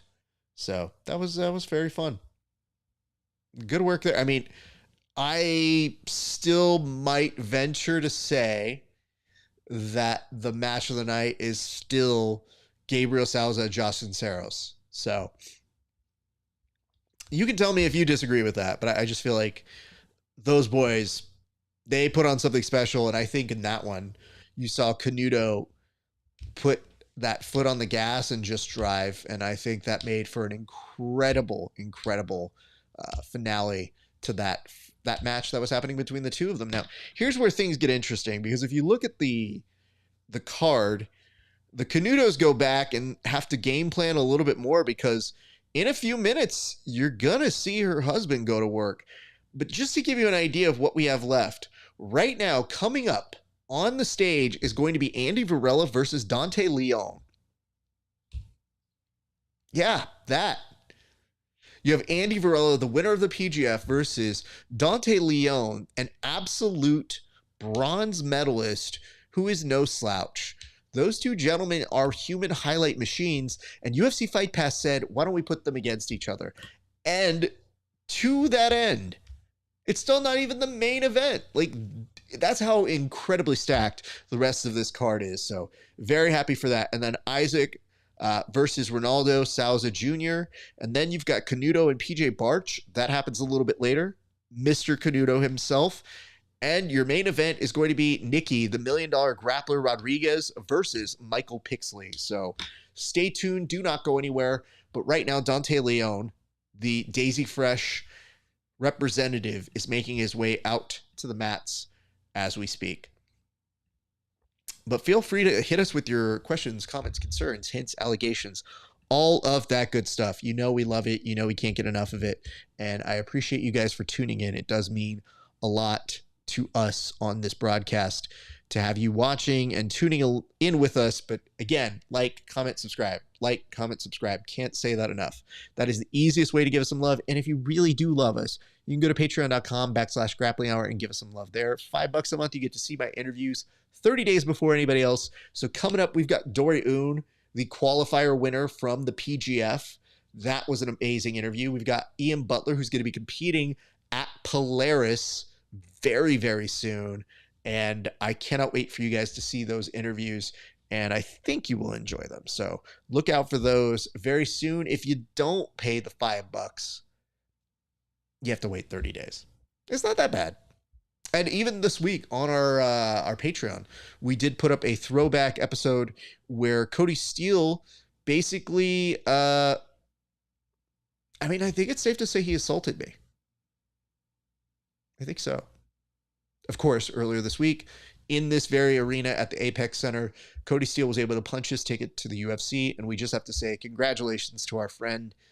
That man has worked very, very hard for that, and 7 turned out to be a very lucky number for that young man. So love seeing your friends do big things, and I'm sure it's just the beginning. So keep an eye out for our pal Cody Steele. And as we continue on right now, we're about to get to the action. I hope that you guys are ready for this one because, oh, yikes. You know what I'm saying? Like this one, I'm not nervous. I'm just like, I'm a little nervous. You know what I'm saying? So we'll see how it plays out. But for right now, I hope that you guys are enjoying our broadcast. And let us know what you think in the comment section. And if you want to keep up with us, you know, I'm just saying. There's lots of stuff you could be watching, but you're watching us, and we love you all the more for it. So thank you guys so much for hanging out with us today. And I'm checking the comment section, so if you do drop any kind of notes, I do keep an eye on it, and I do try to bring them into the chat as much as possible. So don't get lost there. Forgetting that, you guys know that you can leave us any kind of notes or any kind of love. We very much do our best to stay on top of it the entire time we are broadcasting. So our thanks and our eternal love to all of you guys. You the best. You know we love you guys. All right, so right now we're about to get to action. And Andy Varela, Dante Leon meet in the center. And we are off. This is bound to be a very interesting match. Now, here's the thing. Our good friend Train Angry put up a poll asking, who do you have in this one?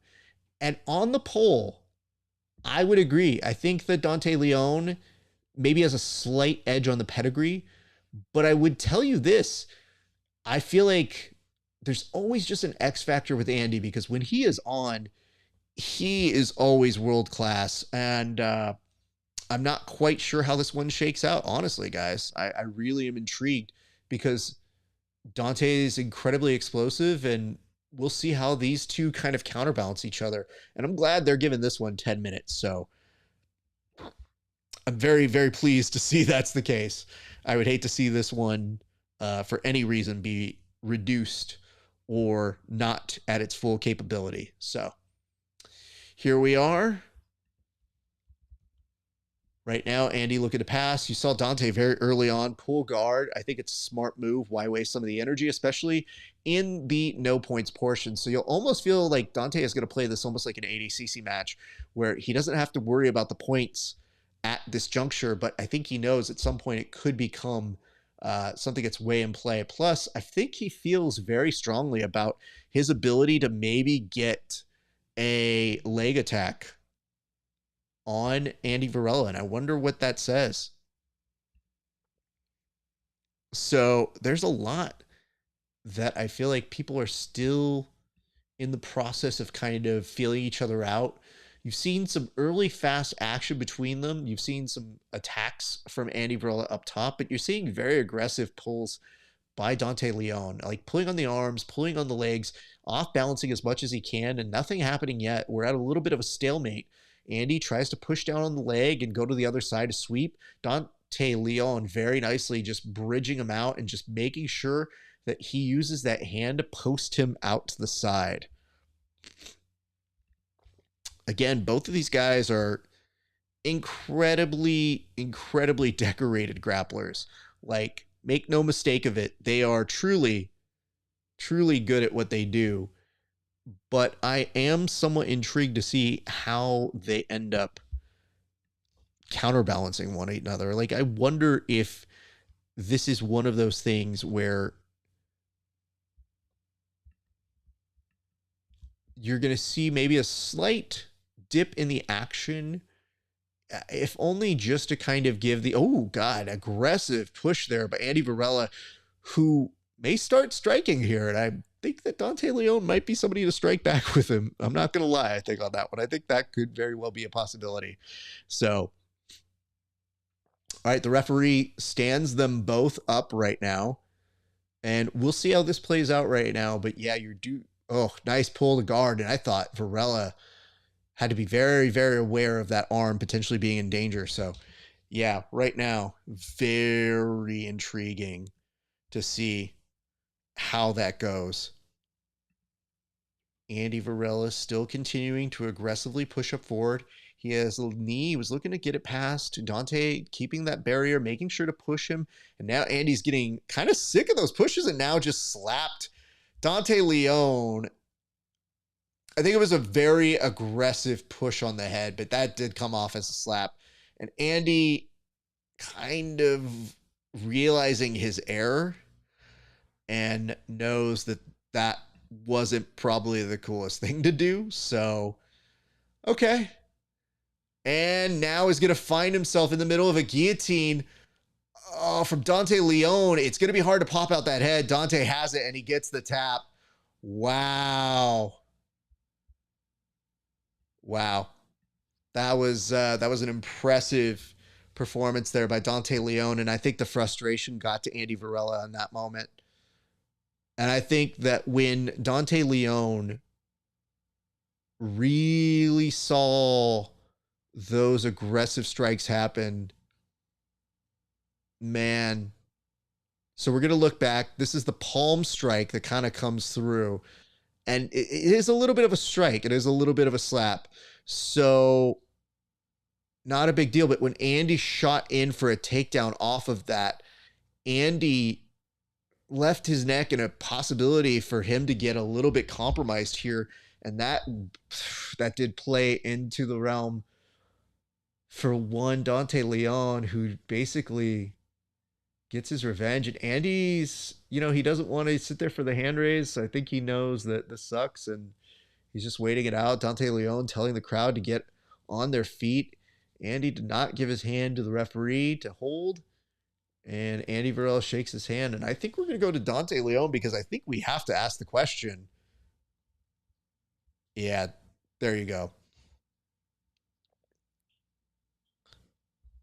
So B-Mac is going to him right now.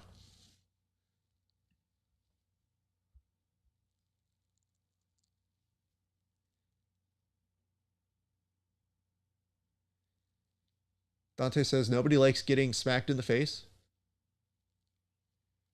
Maybe he got frustrated.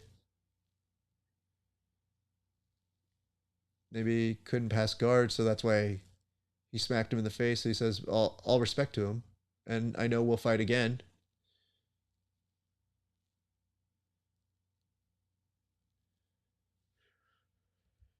I mean, all things considered, that's a very nice response from Dante Leon.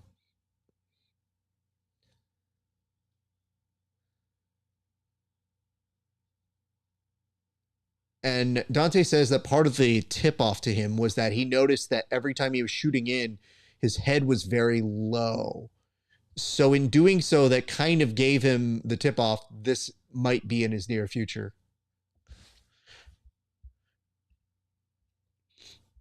And he says he had a good bite. He gave a good thing. He gave a good fight on that.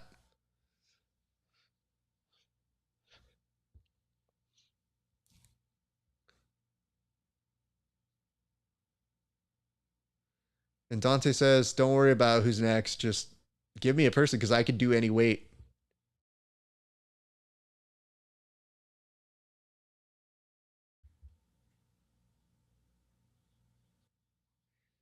He said he wants to win titles.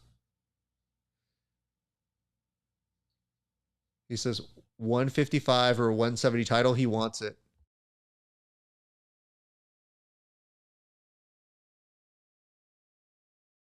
So here's the thing.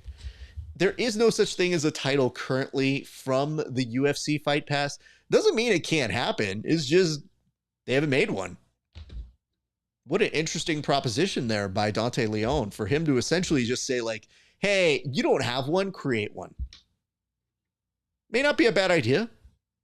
I don't know how much the Fight Pass people love being told what to do, but it is, it's not the worst. Oh, this is a great question. This one says, are you AI generated? Good Lord. No, I'm not AI generated. Thank you for that, though. And this one says, I have a scary joke about math, but I'm too scared to say it. You nerds. Look at this. Look at these people. Thank you guys so much for showing up. My name's Rafa Esparza. You're watching the Grappling Hour. I hope you're having a great day. We just saw a hell of a fucking run by Dante Leon. And you know what? That deserves a cheers. So here's what I'm going to do. We have a rule on this show which says if you get a finish within regulation, you get a cheers, you get a toast. So this one goes out to Dante Leon.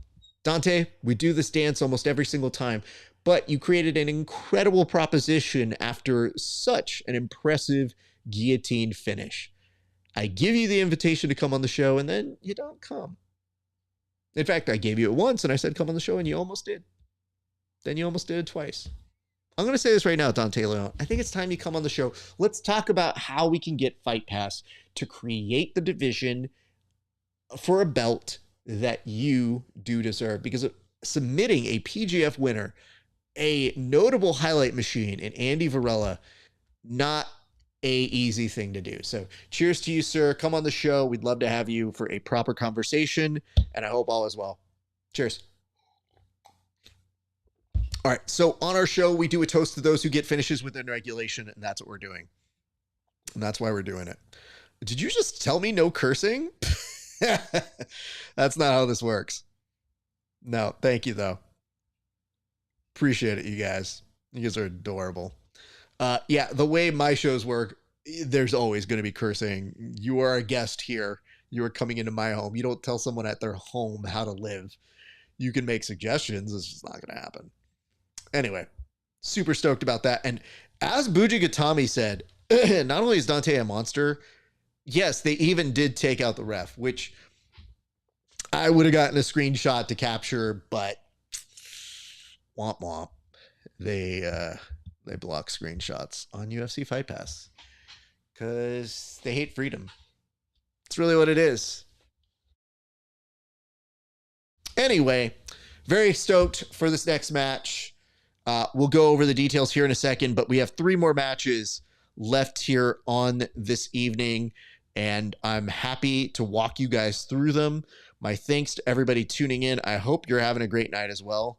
And feel free to chime off in the comment section. I've got eyes on as much of them as possible, but this is one of those solid matches that you guys want to keep an eye on. And yes, we do still have our co-main and main event, which are incredibly spicy. So do not go anywhere.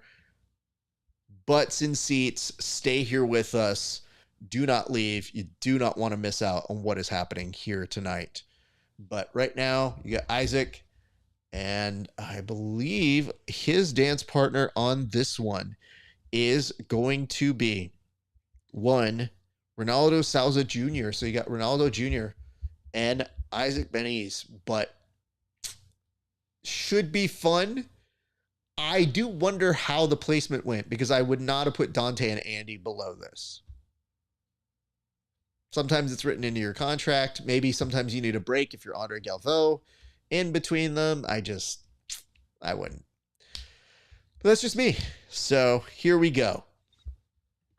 We're doing a little bit of the tail of the tape. Fairly similar. We're going to get back to the action now. And if you guys, again, questions, comments, concerns, that's awesome. But it means a lot to us if you give us a like, a share, a subscribe, anything you can do to tell people we are currently broadcasting this beast, this behemoth. It really does mean the world to us. And I thank you guys for tuning in with us. It is awesome. What better way to spend a wonderful Thursday evening than by hanging with some of your virtual friends? Oh, now you're cursing. Oh, look at this one. All the jokes from this one. You see it? Can't take her seriously. You lost me on that. I'm going to start asking you guys if you're AI. That's what I'm going to start doing. All right. They're moving them on over to the center. Left, right, and we go. Isaque starting to press the action very quickly. Ronaldo a little bit on the back foot.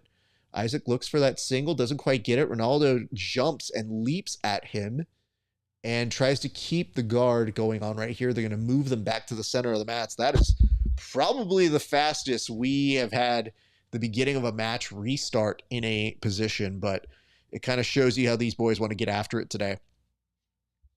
So keep eyes on this one, my friends. Okay, here we go. Back to the action.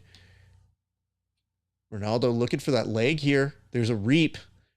It's a good start. I don't know if he'll be able to finish, but it is definitely enough to keep Isaque very, very compromised in this position. So he's a little high on the leg, but I think he's just doing a check here. He's essentially reinforcing that grip. I think they're both halting on the action currently. I think Isaque is being very cautious because he doesn't want to give too much more of his leg. And Ronaldo has such a stronghold on it that now he's gripping it, and I think Isaque doesn't like what's happening. Again, I think when it happens on your calf, it is incredibly inconvenient, but Ronaldo looks like a pretty strong person, so I think it's just still enough that it makes you uncomfortable as you're dealing with it. So intrigued to see how those two are going to play that one on out. Yes. Thank you so much for that prompt. I'll get back to you a little bit later. That was from our good friend Kevin Sherrill. As we are getting our program ready for tomorrow's bullpen, you do not want to miss the bullpen with myself, Tim Freeman, and Kevin Sherrill. And you don't want to miss seeing us on Fight Pass in November, when we will be your official pre and post show for the PGF, November 3rd through November 8th. And we are a little bit at a standstill here. Interestingly enough, Isaque brought his arm underneath that figure four with the legs of Ronaldo Jr. And I think it's to try and alleviate some of the pressure while also inching it up and maybe reversing that pressure from what's happening on his leg to putting it more on Ronaldo. Keenan used to detail this idea that when somebody was trying to knee bar your leg, if you could bring your arm on the inside where the break is supposed to be on the knee line, you give yourself a little bit of time and space so that you don't take and absorb as much damage. This is intriguing because the reap seems like it's the thing that's most problematic. And now Ronaldo goes belly down and does not get it. And as a result, they Tasmanian devil their way back into a whirlwind and end up back into half guard. Now this is going to be where Isaque gets to move a little bit better because he is better when he doesn't have that constraint. That constraint was really slowing down his output of that figure four. And I mean, that's just what happens when you get that 50-50 just on the reverse side. Woo! I think it's interesting that you can get an extra little collar slap there when you are getting backed into the area where the tables are and those placards are. This is a great question, by the way. Punctual Error asks, do you like monster trucks or fire trucks? Man, I gotta go with fire trucks, dude, because as a kid, everybody wanted the fire truck. I didn't want to be a fireman, but fire trucks are fucking way baller, so thank you for that, Punctual Error. What an important question to ask. Thank you for that. All right, back to the action. 6:37 left to go in this match. And we are seeing this one now kind of slow play in front of us. You know what's so interesting is it's not that it's necessarily slower action on that one. You did see almost a push kick that was from Ronaldo as well. Ronaldo crushing that arm from the inside. Look for that little shoulder crunch sweep. Doesn't quite get it. Still playing off of his back. And Isaque kind of like messing with them with some of these gestures. What's up, the King, Robert Pyler? You said hi. I'll say hello back. Good to see you. Thank you so much for watching. You are watching the Grappling Hour as we are watching the UFC Fight Pass Invitational number 8. Okay. Ronaldo staying calm, weaves the legs on the other side, trying to create a base. They're going to stop the action, move them back to the center of the mats yet again. Nope, just kidding. I think that was just a weird warning. And for what, I'm not entirely clear about. So give me a second as I get some information here.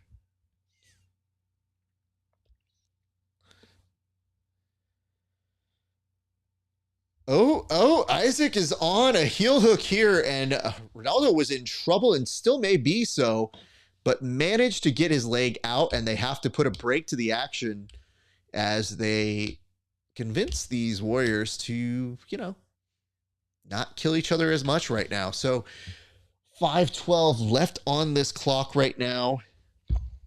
It's an intriguing match, I'll give it it says, just joined, what's going on? You have Isaque Nays versus Ronaldo Jr., and thus it's kind of an interestingly tense match.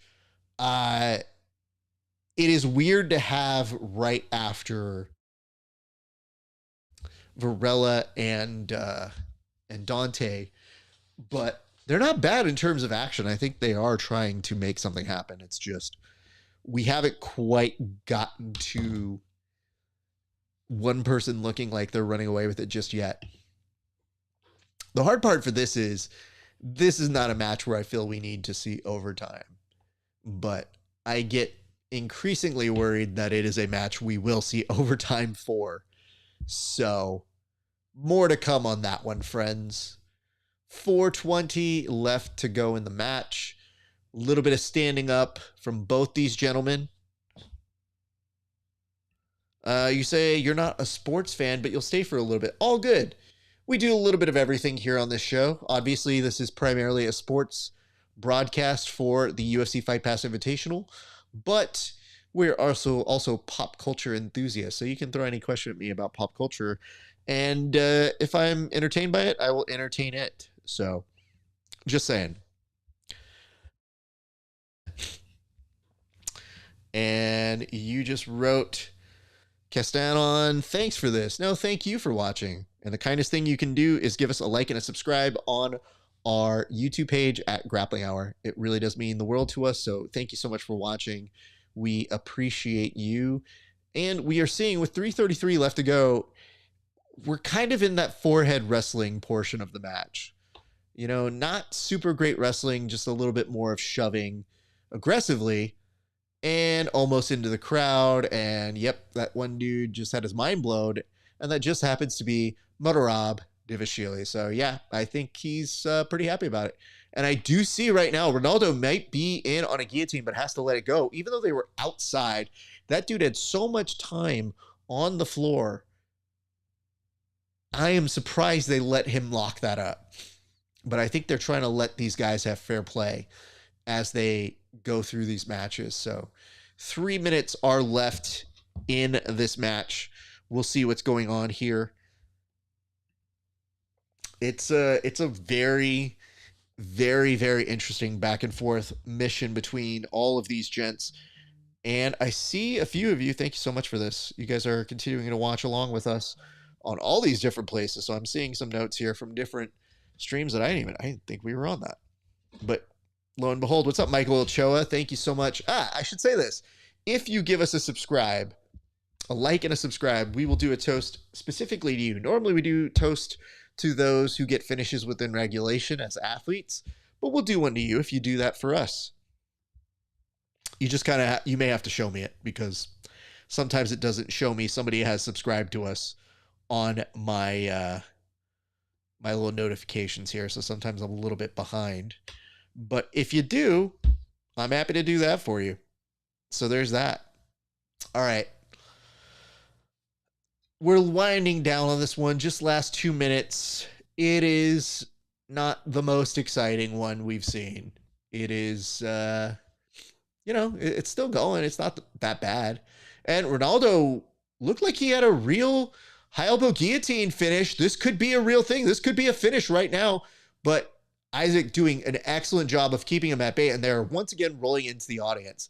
And you have to wonder if he's going to be able to maintain that grip when they reset him over on the side. I get the impression they will not. I see deal. Thank you so much for that. Yeah, this is confusing. I'm not quite sure what to make of any of that just yet. Nonetheless, we are seeing you guys watch along with us. We appreciate you guys. Thank you, thank you, thank you. We're having a great day watching these grappling matches. Just subbed and liked. Well, let me double check this here.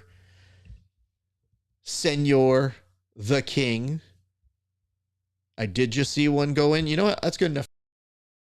This toast goes on out to the King, Robert Pyler. Thank you so much for liking and subscribing to our show. You are a treasure and an asset to your community, and we love you and appreciate you. Have a great rest of your day, sir. And right now, speaking of having a good day, Ronaldo Jr. is on the back. And being on the back right now, he is very much in the mode of being able to get this rear naked choke on Isaque as he's isolating the arms. Good Lord. Now switches it over to an arm bar. Isaque is in trouble right now, but manages to get turned inside into Ronaldo Jr.'s guard. And unfortunately, my friends, we are going to go to overtime on this one.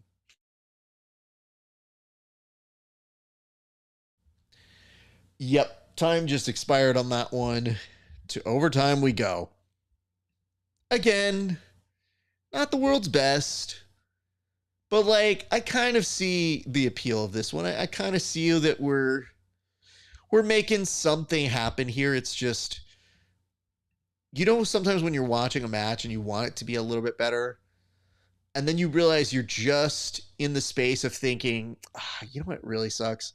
It just sucks that this isn't as solid as you wanted it to be, just given the placement of where it is. Like, if this had aired before Andy Varela and Dante Leon, I think you'd probably be like, well, that seems okay. You had the Canuto match. That was kind of fun. We had this. Action kind of goes here. I think the problem is when you have people whose biggest credentials are IBJJF credentials, it is a little bit of a crapshoot in sub-only rules. Now that we're getting to the actual part where they could, emphasize could, get to points, maybe this part is a little bit better, but I digress. So yeah, we're about to get to our last three matches, and it says, oh, Jared Hansen, light and blue belt cheer Pora. Oh, well then, yo, this one goes out to you. Is it Yair or I don't think it's Jer. Whoever calls you Jer is probably wrong, Yair. And listen, if I'm saying it wrong, it's just because of my regional dialect. But I want to say this to you. Thank you so much for being a valued member of the Grappling Hour community. I have heard you're the guy who figured out no thumbs when you do a gable grip. Because thumbs every single time. Literally talking to my students, be like, here, that's cool. They always will literally do this. I'll be like, no thumbs. I said no thumbs. God damn it. But anyway, Castellon, thank you so much for watching along. We love and appreciate you. And guess what we just saw right now? A finish from Ronaldo Jr. Turns out all you had to do was sprinkle a little bit of points onto a match, and you're going to get a finish. Now, here's the rule, though. We don't do cheers for those who get finishes in overtime. So we'll just say I'm happy he was able to get his finish. There were a couple times where I thought he had it, especially with that high elbow guillotine in regulation. I thought that was pretty good. But beating somebody of Isaque's caliber is difficult to do. So congratulations are in order. Yes, I feel like the match got better at the very end. So there is that. Let's see. I think we're about to hear from Brandon McCatherine interviewing Ronaldo, question mark? Nope, they're going to replays, which is fine, but we'll see. We'll see if they are going to do the interview right now. We are on hold, but yes, they are showing how he was able to finish off what a beautiful finish, actually, by Ronaldo, who smiles the happiest of smiles when he was able to get that finish right there. So congratulations to him as he points on upward. Good on him. Nope, no interview on that one, though. We are continuing on right now. Well, that's going... I get... I see it says, I get chair a lot. It's Jair. I'm a former Mexican. What'd you do? What do you mean former Mexican? You can't be a former Mexican. It's not like something you don't renew and you don't get like a license. You're like, oh, I used to have a driver's license, but I forgot to renew it. Yeah, I used to be a Mexican, but I forgot to fill out that paperwork. Oopie doopie. Anyway, Jair, good to see you. It's very close to Ja Rule, but I'm going to call you Jair if you want to say that. You know what? Jair sounds like the Hispanic version of a Les Mis character. So it's about as close as I can do as a joke for that one. And it's pretty nerdy. It says, turd Brazilians. So it's just right now. This is my favorite one. It says, Link. I'll come back to you. It says, who won between Sousa and Cisneros? Didn't catch it. Harvey's WS, you need to go watch that one. So far, that has been the match of the night. I cannot recommend that one enough. And in overtime, you did see that, yes, Gabriel Souza was able to pick up the win on that one by 2 points, 2-0 over a very formidable Josh Cisneros. And I feel like that's a match you could see again in the future. So there is that. And it says, it's a quote from someone who asked Dana a question. I see now. There you go. Thank you for that. I love when our fans are incredibly big fans of the Dana White press conferences. You know, look at this. Look at this beautiful clip of the PGF. Yours truly, a small part of that production. I am the official pre and post show host. I host along with my good friends Tim Freeman and Kevin Sherrill, and we will be back for season 7. But right now they're plugging the feud that had part 2 of a chapter at the very, very formidable PGF series, which was incredible to be a part of. So November 3rd through 8th, you're going to want to watch the PGF and see myself and my incredible friends who do the best work in the entire world. As far as I'm concerned, I don't see anybody else who does better work than the good folks over at the PGF. What's up, bartender Eddie? Good Lord. I didn't see you snuck in here, bud. I have to say, this is always a good thing to see my brother Eddie, bartender Eddie. Bartender Eddie is a guy who competed against me, who is perhaps the nicest guy who's ever competed against me. And I have to say, most of the guys are actually pretty nice, but bartender Eddie is just the nicest savage. So cannot wait to see that guy again. You know what we need to do? I think the next time we compete, we do have to figure out a way to go get beers afterwards, because he promised me that the last time, and I was like, yo, we need to make that happen. And I've seen what bartender Eddie does for his drinks. That dude is an artist. So much love and respect to my brother out that way. Oh, speaking of somebody who zero respect for, that dude Jason just showed up. Good Lord, that guy. Hey, I just saw what you're looking to sign up for, and if that's the case, we need to get some work in, sir. So let me know when you're free, and we'll make something happen for training. But super stoked to see all of you guys joining us. And you picked a good time to show up, because right now it is PJ Barch versus Renato Canuto. And this, I mean, both these boys have wins. You had a very controversial decision for Renato Canuto, and then you saw PJ avenge that loss with a heel hook finish at the PGF. So there is a lot riding on this match for these two boys this evening. So very stoked to see these guys get back to action. And it says, let me see here. It says it's currently 3:22 a.m. right now, and I have school today, so I may head out now. Nice stream, though. What a sweetheart. Thank you so much for that, Robert. I hope that you enjoyed the time that you were here, and I hope we'll see you back in the future. Thank you for your love and support, and we hope to, I don't know, run into you sooner than later. So thanks for that. But yeah, you guys, this is the one that you kind of want to be here for. What's up, Uppercuts Cano? Good to see you. Thank you so much for joining. I hope all is well. Appreciate you for coming through. You guys, this is, like I said, I don't want to overstate this match, but two of these guys are just incredibly upstanding individuals. They're very good at jiu-jitsu, and on a given night, either of them can win. I feel like the favorite for tonight may lean toward PJ Barch, because when you do hit somebody with a heel hook, especially after a decision-esque win where some people thought you won and you kind of put a big button on it, and considering that heel hook finish was only just back in April, so you do have the momentum going on your side. The question is, with somebody as tricky, evasive, and incredibly athletic as Renato Canuto, you don't always know what he has in store for you.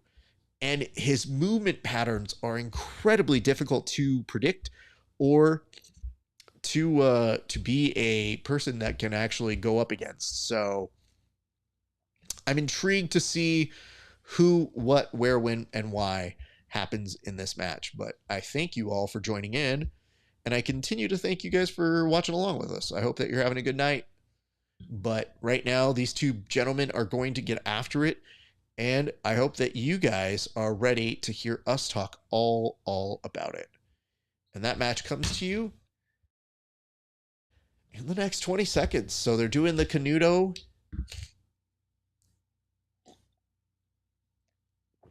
name announcement, but earlier in the day, you did see a bunch of people that are packed in that arena, in that Apex Center for Canuto's wife. So you know that that hybrid team has basically flooded that Apex Center. All right, Canuto already starting to show off some movement. Looked like he was just showing him off center that he could get the takedown. He does get the takedown very quickly, just within 13 seconds. PJ Barch, not easy to take down, but he might have caught him by surprise here. PJ Barch starting to look at the leg, though. He may have a grip on it. That is a heel hook. Canuto's in trouble. He has to free that knee line. He is still in it. He's trying to roll through, but I think he might be rolling through the opposite way. Manages to survive that initially, and they go straight into the audience.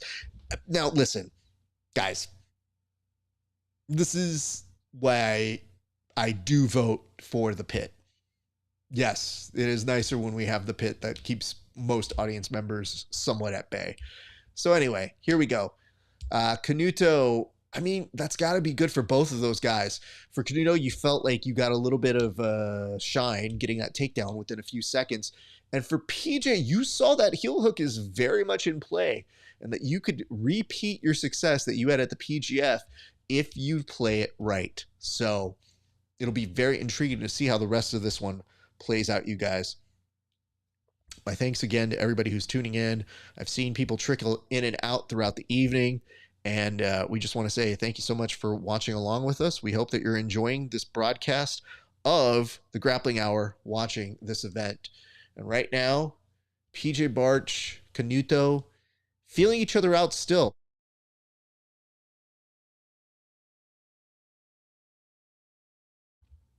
And we're still very much at a pace where I think they understand this could very well go the distance. So how much do you want to burn yourself out?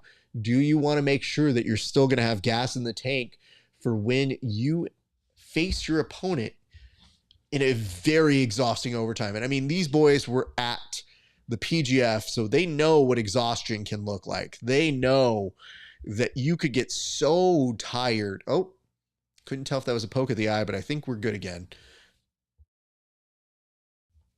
All right, back to the wrestling, standing up here. And PJ now making sure to keep connected to Canuto, because I think that initial entry, it just kind of pounced out of nowhere for him within those first few seconds. He probably didn't imagine he could get taken down that easily like that. And I have to tell you, our good friend Cam Hurd did get submitted by PGF vet PJ Barch, but he had a high source of pride in knowing he got a takedown on one PJ Barch. So just judging at how this is going right now, underhook here by PJ.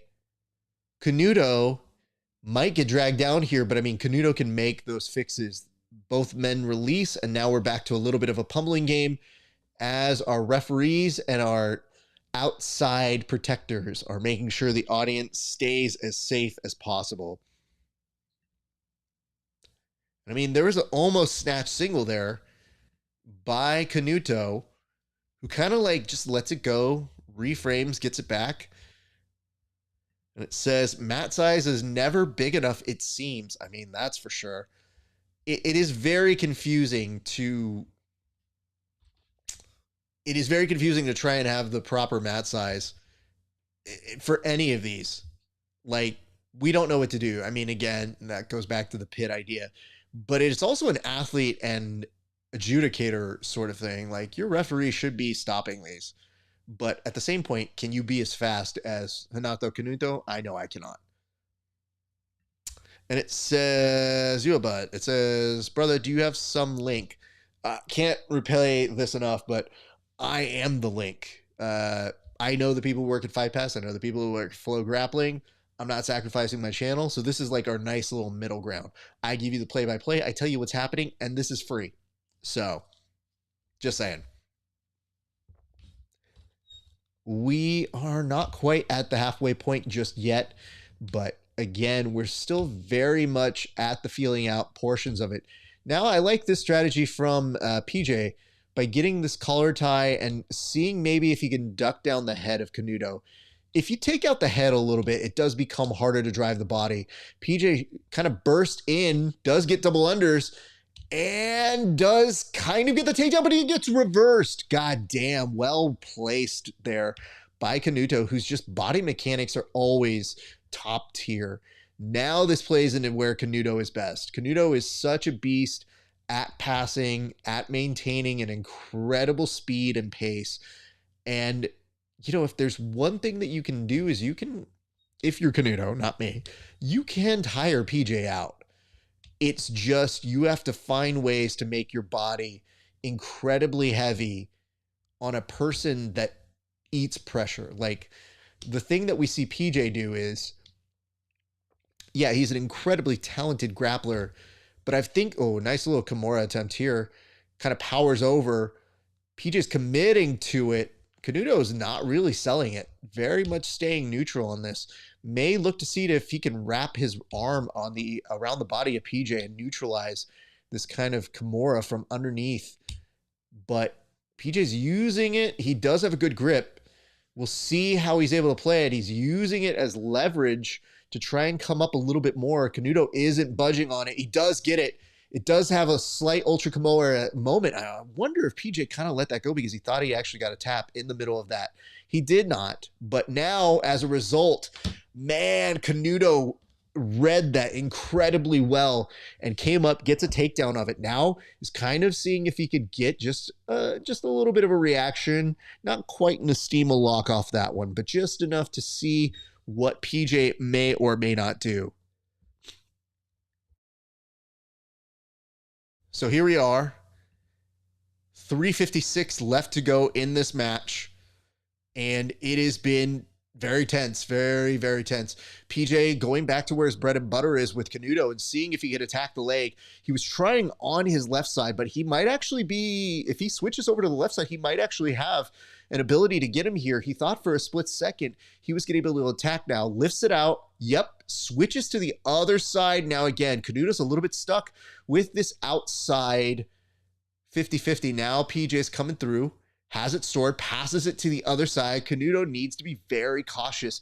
PJ's trying to grab the other leg, and he almost has it. He's sneaking it around. Now, Canuto's staying very tight, but it's a very, very dangerous position for Canuto to stay in with somebody as seasoned as PJ, but you are seeing those signs of slight fatigue from PJ Barch, who does come up, does bump Canuto's hip down to the mat, but we should remind you, this is only a sub-only match, so it really doesn't matter if he's getting points. Like in IBJJF, you would get points for this particular moment, but he does not in this portion. It is just sub-only for the first 10 minutes. When we go into overtime, this one might actually be 5 minutes because it's a little bit more of a main attraction, but that remains to be seen. Good Lord, these guys still going back. I think Canuto was slowly gripping his way out, but PJ has just an massive grip on that. Now, oh, good Lord. Canuto recognizes in this kind of donkey guard-esque transition that the two of them are in.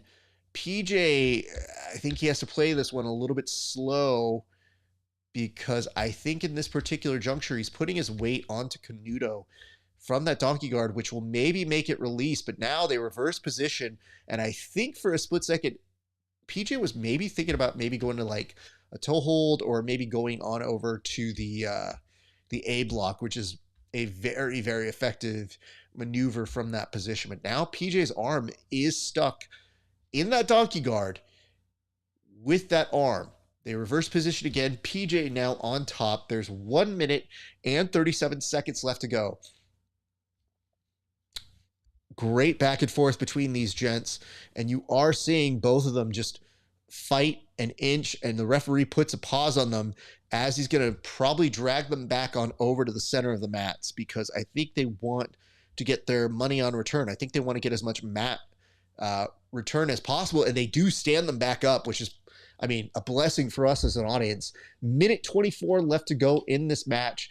PJ, as we mentioned before, an incredible performer, but seeing a little bit of tiredness on this, you get the sense that that focus that he has when he does get his submissions, it is harder to do toward the end. He does get a little bit less effective with his submissions the longer you go. And I think that's fair to say for most people. All right, 55 seconds left in this match. All of the referees trying to curtail the athletes back to the center of the mats, keeping them on track as possible. And you are seeing PJ now kind of like stands up, the body posture, getting a little less wrestler-like and a little bit more like, oh, my back hurts a little bit. This sucks. And guess what? Ooh, Canuto goes for that scissor take. He might be on a fucking attack of his own. And oh, shit. I thought I just saw it for a second. He did get it. What a fucking end to that match. Wow. That was so risky for a number of reasons, and let me tell you why. One, you saw that Canuto at PGF got heel hooked. So, how did he get heel hooked? Why? Because PJ is one of the best counter leg attackers in the game. Then, you see Canuto seeing a scissor takedown, gets the scissor takedown, and in that moment, in that transition, has PJ's leg in danger. And PJ, very savvy, looked like he was about to get out, had a chance to get out, looked like he was screaming, and Canuto did not yield. He made sure to keep that pressure on and ends up with the submission victory with just seconds left. And here you go, scissor takedown, beautifully done, has the heel hook. You see PJ turn, and then, I mean, he gets pushed in the fucking face, and now you do see in that moment, Canuto finishes, and it's beautiful. PJ thought about tapping as he was falling back, but I think the weird part is you see the mouthpiece, but the mouthpiece almost made it seem like PJ was actually laughing. If he was laughing, it could be for the irony that, yes, the very move that was his anchor that gave him the win against Canuto the last time they met was the move that was used against him, and a little bit of poetic justice in a match that now gives Canuto the edge in their small rivalry. And I say small rivalry because these two respect each other too much. They have so much love for each other. It doesn't feel like an adversarial rivalry, just a competitive one.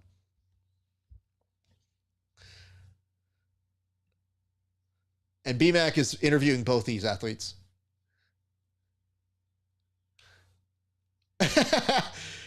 BMAC asks, how do you feel? And Canuto says, we both feel great. And PJ goes, we do?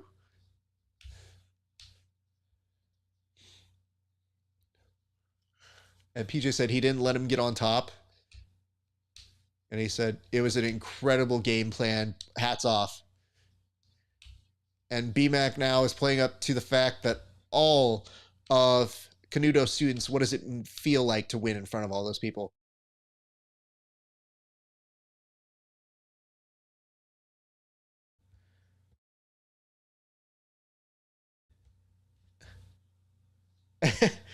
So when Canuto was asked how's it feel, he's like, I don't know, man.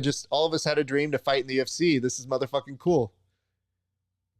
And he says that the UFC Fight Pass pays him good. So, oh my goodness. And BMAC is now saying there's a lot of possible matchups. And he's like, who do you have in mind?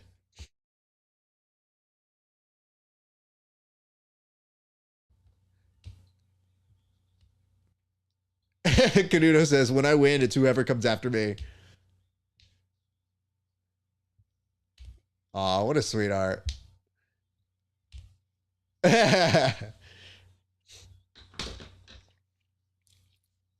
What a great moment for Canuto, who goes over to celebrate with his students in attendance.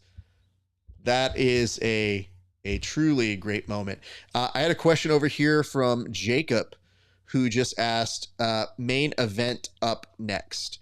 And to that, sir, I believe, yes, that does put us at the main event right now.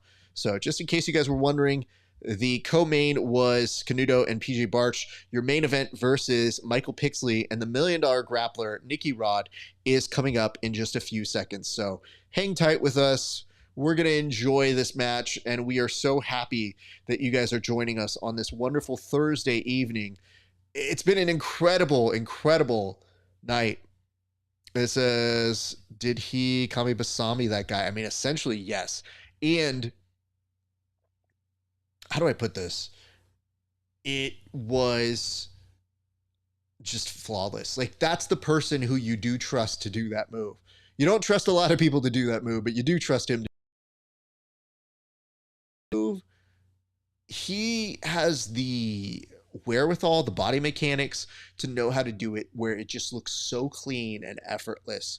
So I feel like this is one of those matches that, you know, you hate to see that there's going to be winners or losers, but you also know that when you do watch it, it is just incredible to watch. It is an incredible. I mean, I'm so happy for Canuto. I love PJ. PJ is a longtime friend of the show. I'm just happy those guys are getting their opportunity to be on such a huge program like this and to show out in such a way where you can easily say, man, on any given night, you feel like either of them could win a match. Like it's just, it can go back and forth. That shit is, it could still not be done, but I did want to point out, you know, one of the things I was mentioning for PJ in particular is when he was mentioning that he didn't let PJ get on top, it's the relentless pressure. And I think that ends up fatiguing PJ. And maybe if it was a 6-minute match, it's a little bit different. You don't want to say the outcome would have been different tonight, but you do start to wonder what those factors are. But I did make a guess in the middle of the match. I just thought, okay, I feel like Canuto's the guy that can always upset PJ with his speed, his endurance.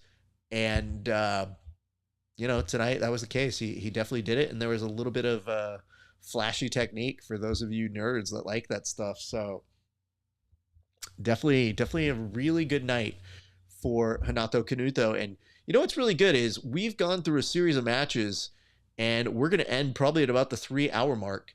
So you got your last match right now. Michael Pixley made his way out, and joining him is going to be one Nicky Rodriguez, who at this point might be the guy. Like, if you consider the fact that he had one of the biggest seeing grappling cards of all time at the Craig Jones Invitational, probably up there as one of the biggest draws in all of jiu-jitsu. So it has got to be feeling a good place for Nicky Rod here tonight. We'll see how he does when he has a very, very skillful underdog competitor. And I say that because I'm not sure how many of you predicted that Miragali would have gotten tooled by Pixley. And how well did that play out in that one of the controversies that happened at trials was that Bradley didn't get his spot because Pixley was given 2 points. Now, we're still here at the show of the mindset that we didn't see those 2 points happen when they should have. I thought Bradley should have been invited. But then you got the moment with Pixley and Marigali, and you go, well, that worked out well for him. And even though Bradley didn't make it to the finals of the Craig Jones Invitational, he still made $10K, which is more than you would have won if you had gone to ADCC. So, if anything, this whole scenario just brought up a series of, oh, that's cool.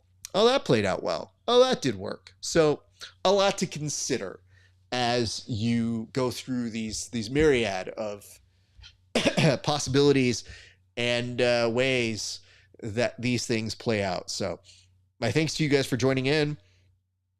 What's up, Arturo? Good to see you. I hope all is well. I hope you are having a good day. I appreciate you for stopping in. Hope you are enjoying this beautiful Thursday evening.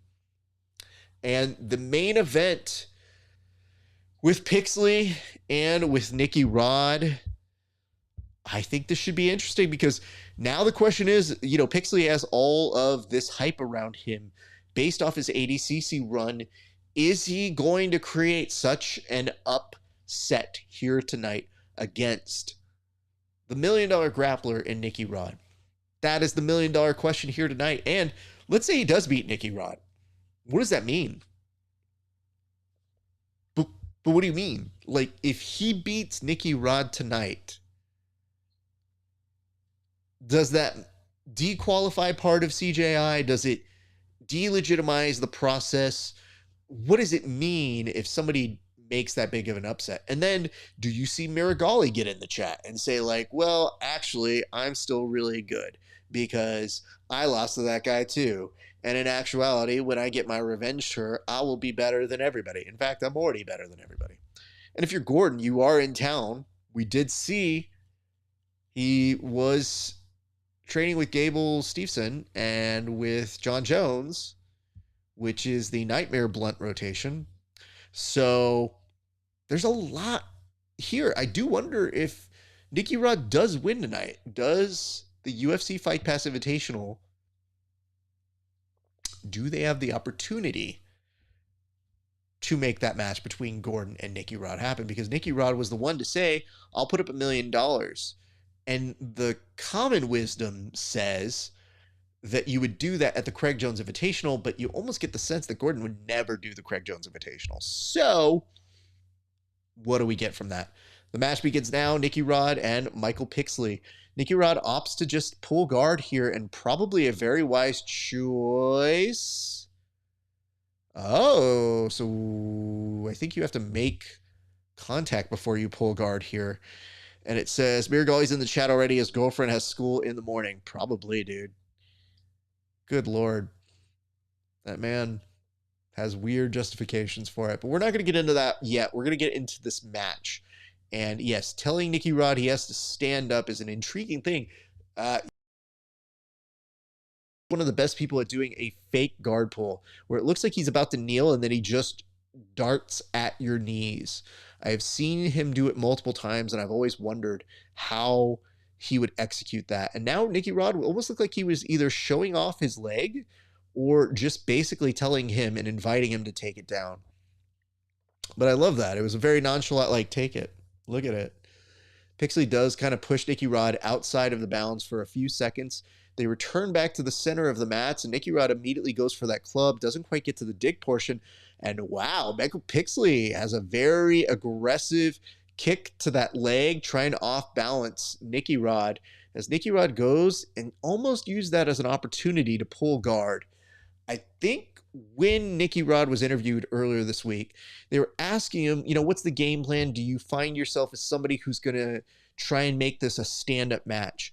And Nicky Rod just said, I do jiu-jitsu. I thought that was a very interesting answer. I mean, I don't know that that would have been the case, that you would hear him say something like that maybe 3 years ago, maybe 4 years ago. But that just goes to show you how different things are in this world.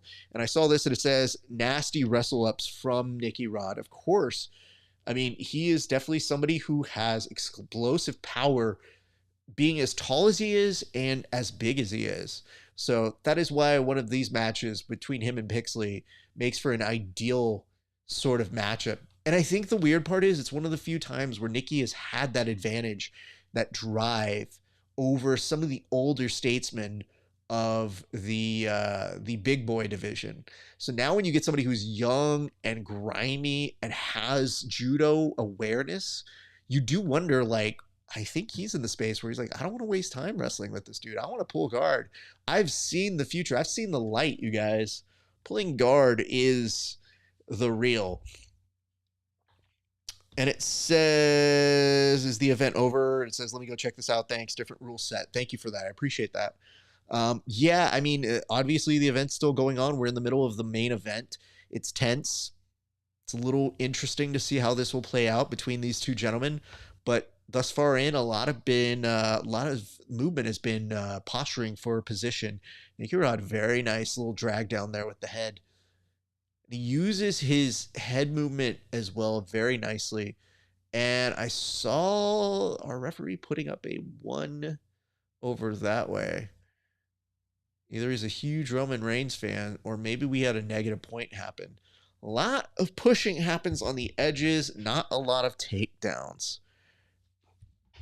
I see a note here that says Discord. Hi, Discord. Well, good. We have a Discord. You can go check us out at Grappling Hour on Discord. We appreciate you guys. Always means a lot to us to have your love and support. And we see a lot of you guys are showing up right now. So if you're joining us, please enjoy us giving you some play-by-play and some alternate commentary streams to the big show, the big main event for Fight Pass Invitational number 8. All right, still trying to wrestle off of his knees. You know, Nicky Rod almost seems to be conceding a little bit here, which honestly is probably the rule set that you want to do that with, especially considering there are no real judges until the very end. But Nicky Rod now just kind of flashing that leg with these little mini kicks as if to signal, I need you to initiate this so that I can play off your ego of being a better wrestler so I can win the jiu-jitsu match. And I would have told you that was the strategy to use against him 4 years ago. And here we are. Yep. Pixley wanted to load him up, and yeah, that front row does not feel safe. I think for a split second they were calling for timeout.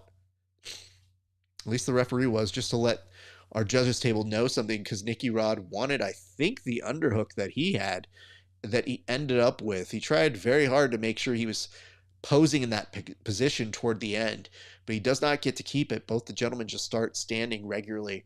Nicky Rod uses that ability to have that game of one-handed mercy so that he can draw a pull, tries to wrestle up, and then just kind of gets put into a brick wall with Pixley. And now, I mean, honestly, the audience is part of this match. The most intense action comes when they're right on the edge and they start pushing one another into the audience. Like, that is what this is kind of turning into. And, you know, at sometimes the circus, if the bears ever broke bad, they never get outside of the area and get pushed into the audience. This is a case where the bears may kill the audience. Just very possibly here. 5 minutes on the dot right now, still left in this match. Nicky Rod keeping a nice grip on the back of that bicep, tries for a little bit of an arm drag, doesn't get it. And I mean, they're real close to Pixley's corner. So they do stop him. The cameraman is spared. Otherwise, the cameraman might have been seeing stars in just a few seconds. So this is yikes times 3, my friends. Still, we persist, and there is potentially a takedown off the mats. We'll see how they'll rule this one. And this is going to start in Nicky Rod's favor as there is a body lock. And I think Nicky Rod's trying to tell him you start from inside of the guard with this body lock position. So if that is the case, that is an incredibly good position for Nicky Rod. And Pixley seems kind of game for it. He's almost able to close this guard up. But this is the money position for Nicky Rod. So if you aren't able to make this position work for you, this is something that could play a little bit on the confidence of the guy who's trying to implement the offense here. All right, Nicky Rod trying to get that knee over. Can't quite do it yet, but is just kind of force justifying that position. Almost looked like he wanted to do an underhand slap, almost like he was at combat jiu-jitsu. Pixley is in danger of getting his guard passed, but does an excellent job of maintaining some positional control. He still has Nicky Rod in half, but Nicky Rod now gets the second underhook here. And now Pixley playing a little bit of what is affectionately referred to as Raf guard. Nicky Rod a little bit lower on that underhook now, is just trying to spider crawl it up. May have something to do here.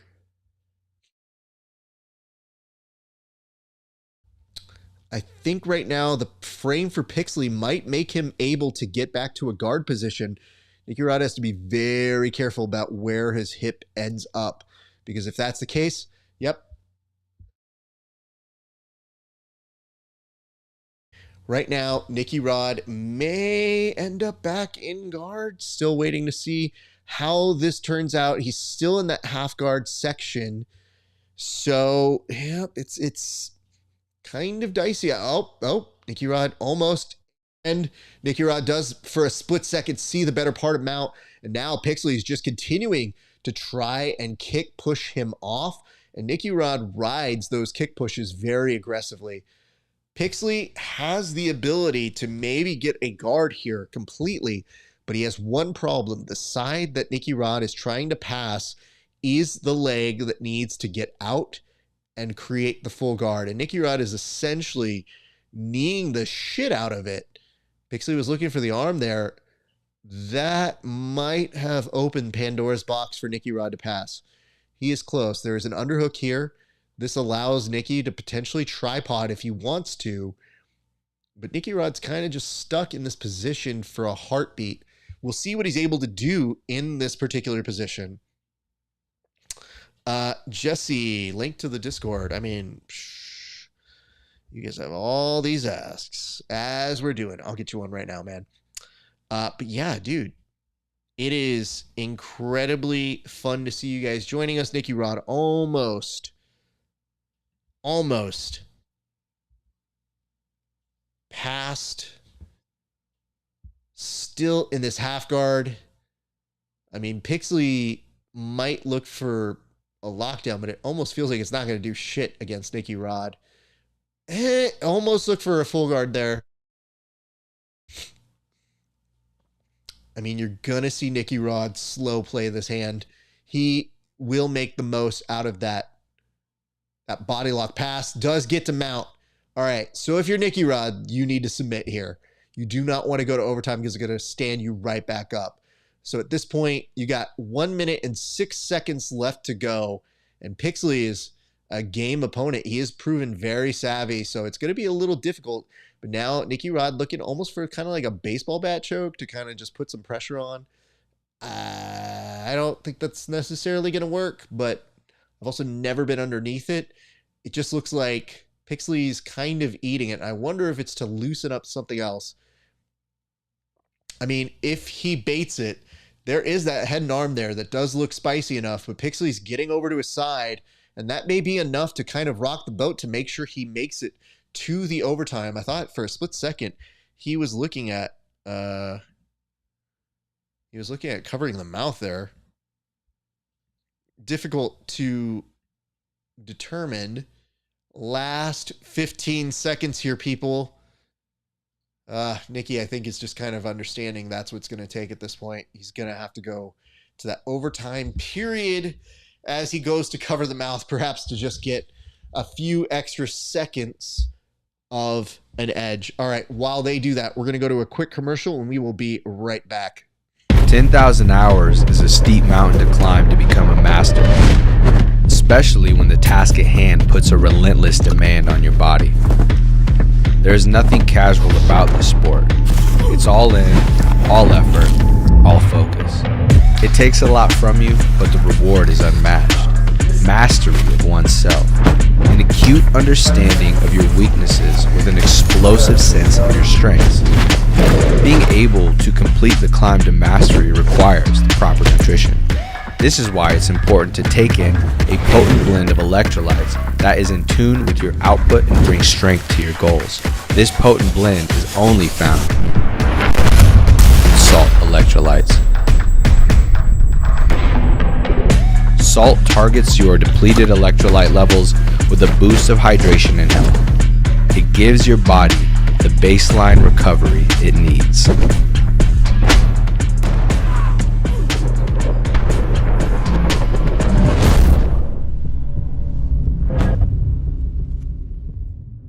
All right, we are back. Thank you so much for taking a minute to give love to our sponsor, Salt Electrolytes, and we appreciate them. I mean, Nicky Rod is in on a single leg here. Pixley a little too wary for that one, knew it was coming. Appreciate you guys for sticking with us. This is the overtime of your main event. Now, here's an interesting thing. Nicky Rod has -1 and Pixley has -3. So both these boys have to kind of get into the points portion, if you could. Hopefully with a negative outside at this point. Hopefully they actually get points on the board. And for those of you who just came in, it was a very tense back and forth. It did look like Nicky Rod at least was able to dominate the last 3 minutes of that match. And now he's at a body lock, which will give him 2 points. I was about to say, I was like, body lock doesn't just happen. You have to get points for that. So he is at a body lock at this moment. And I mean, he proved that he was able to pass previously. If Nicky Rod wants to kind of hold this position, probably could just win doing that, honestly. But instead, Pixley able to get back to a little bit of guard, pushes him off, and now we are at a space where Nicky Rod is kind of shoring up. I mean, this is where that extra strength feels terrible. You see how red Pixley's face turns in this predicament. And I mean, the weird part is you probably come in with a game plan thinking, if I get here, if I get there, if I get to this position, and if you get an opponent that can just lock you up in one space, you don't get to have any of those. And now Nicky Rod for sure is going to get some mount points. That's going to bring him up to, I believe, 5. And at this point, if he takes that mount, he can work that back and get even more. But yeah, there we go. I was about to say, I was like, where the fuck are those points? They really just decide that mount was only worth 2? Okay. So we take the back. And he should have back points coming in very quickly. So yeah, those 4 points for the back, pretty dope. Here's the thing to know. There we go. We saw 4 points there, 4 points there. I was wondering where all those points were supposed to be. This is where Nicky Rod is the best. He is able to basically create anything into a rear naked choke, and it does look like he has it very quickly. Gets the job done. 11 to -3 is how that will end on the scorecard, but the submission itself, way more impressive. Nicky Rod gets it done as your $1 million grappler does it on the big stage at Fight Pass Invitational.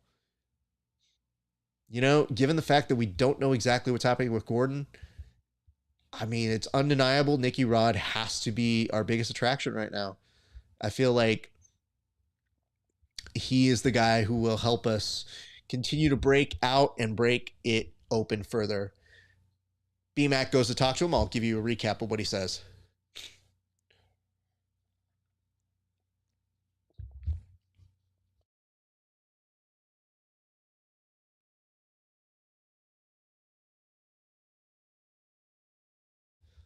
Nicky Rod says, you know, he's very tough. I give him credit. He's a really good guy.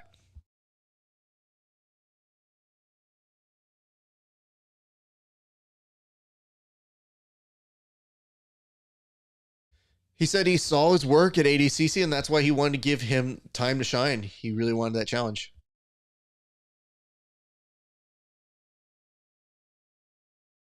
B-Mac is asking, who do you want to face next?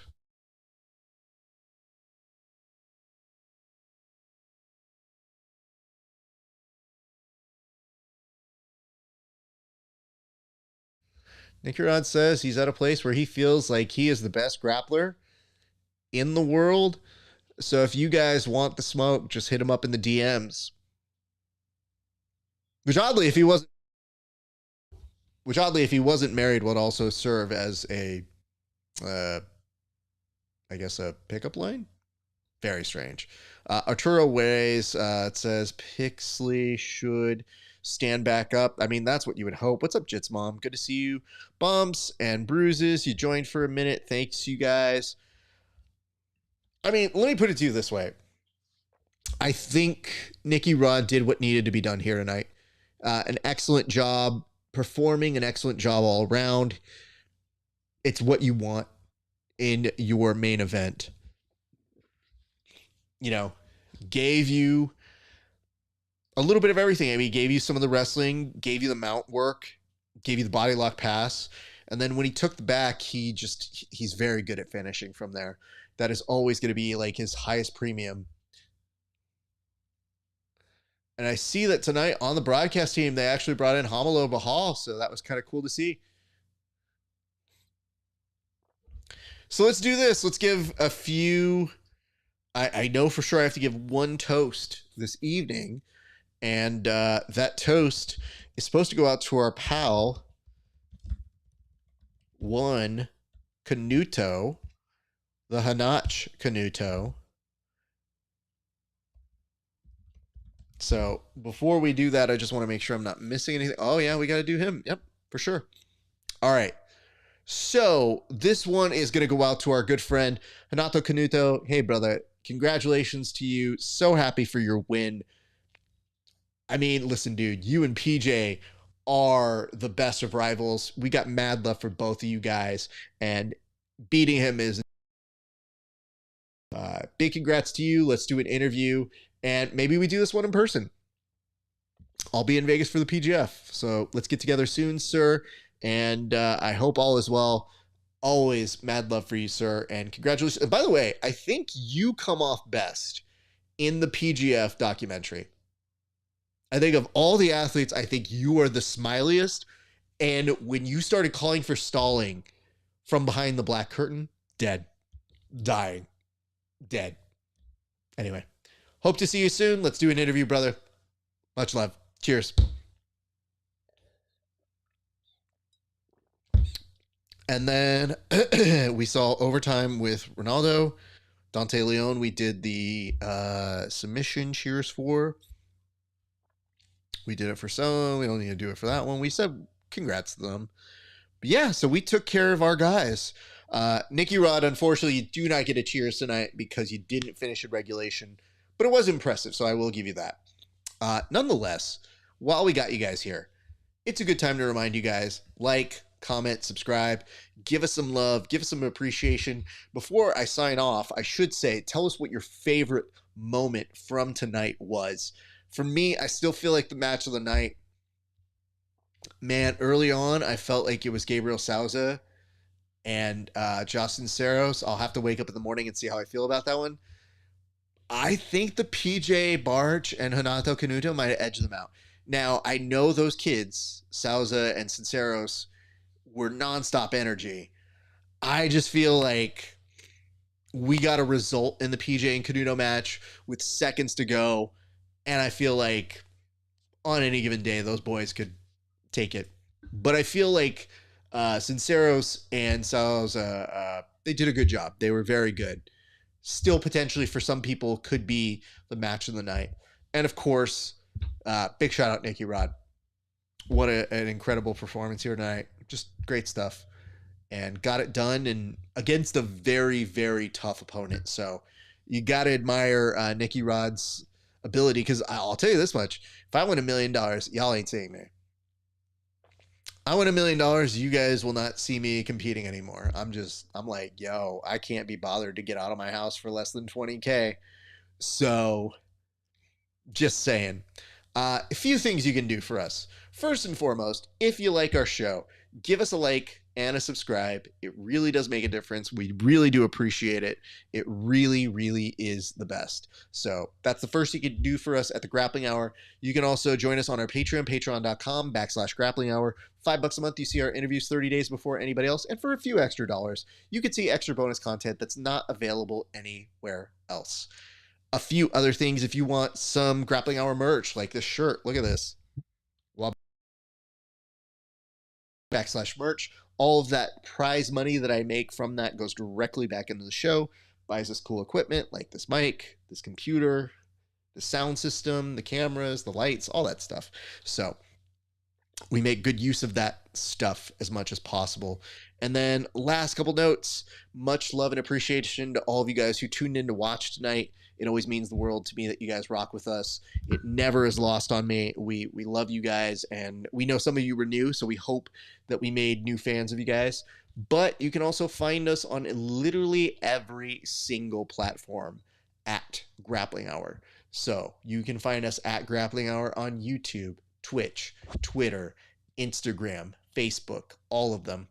Very, very easy to find. So come find us on those platforms, and come join us again for some new footage. We're going to release some new interviews in the next week.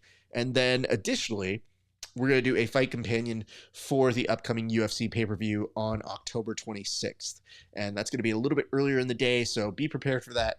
And yeah, I mean, ladies and gents, I'll just say this. I appreciate you guys. It has been a great day for grappling. We'll see you back on the mats.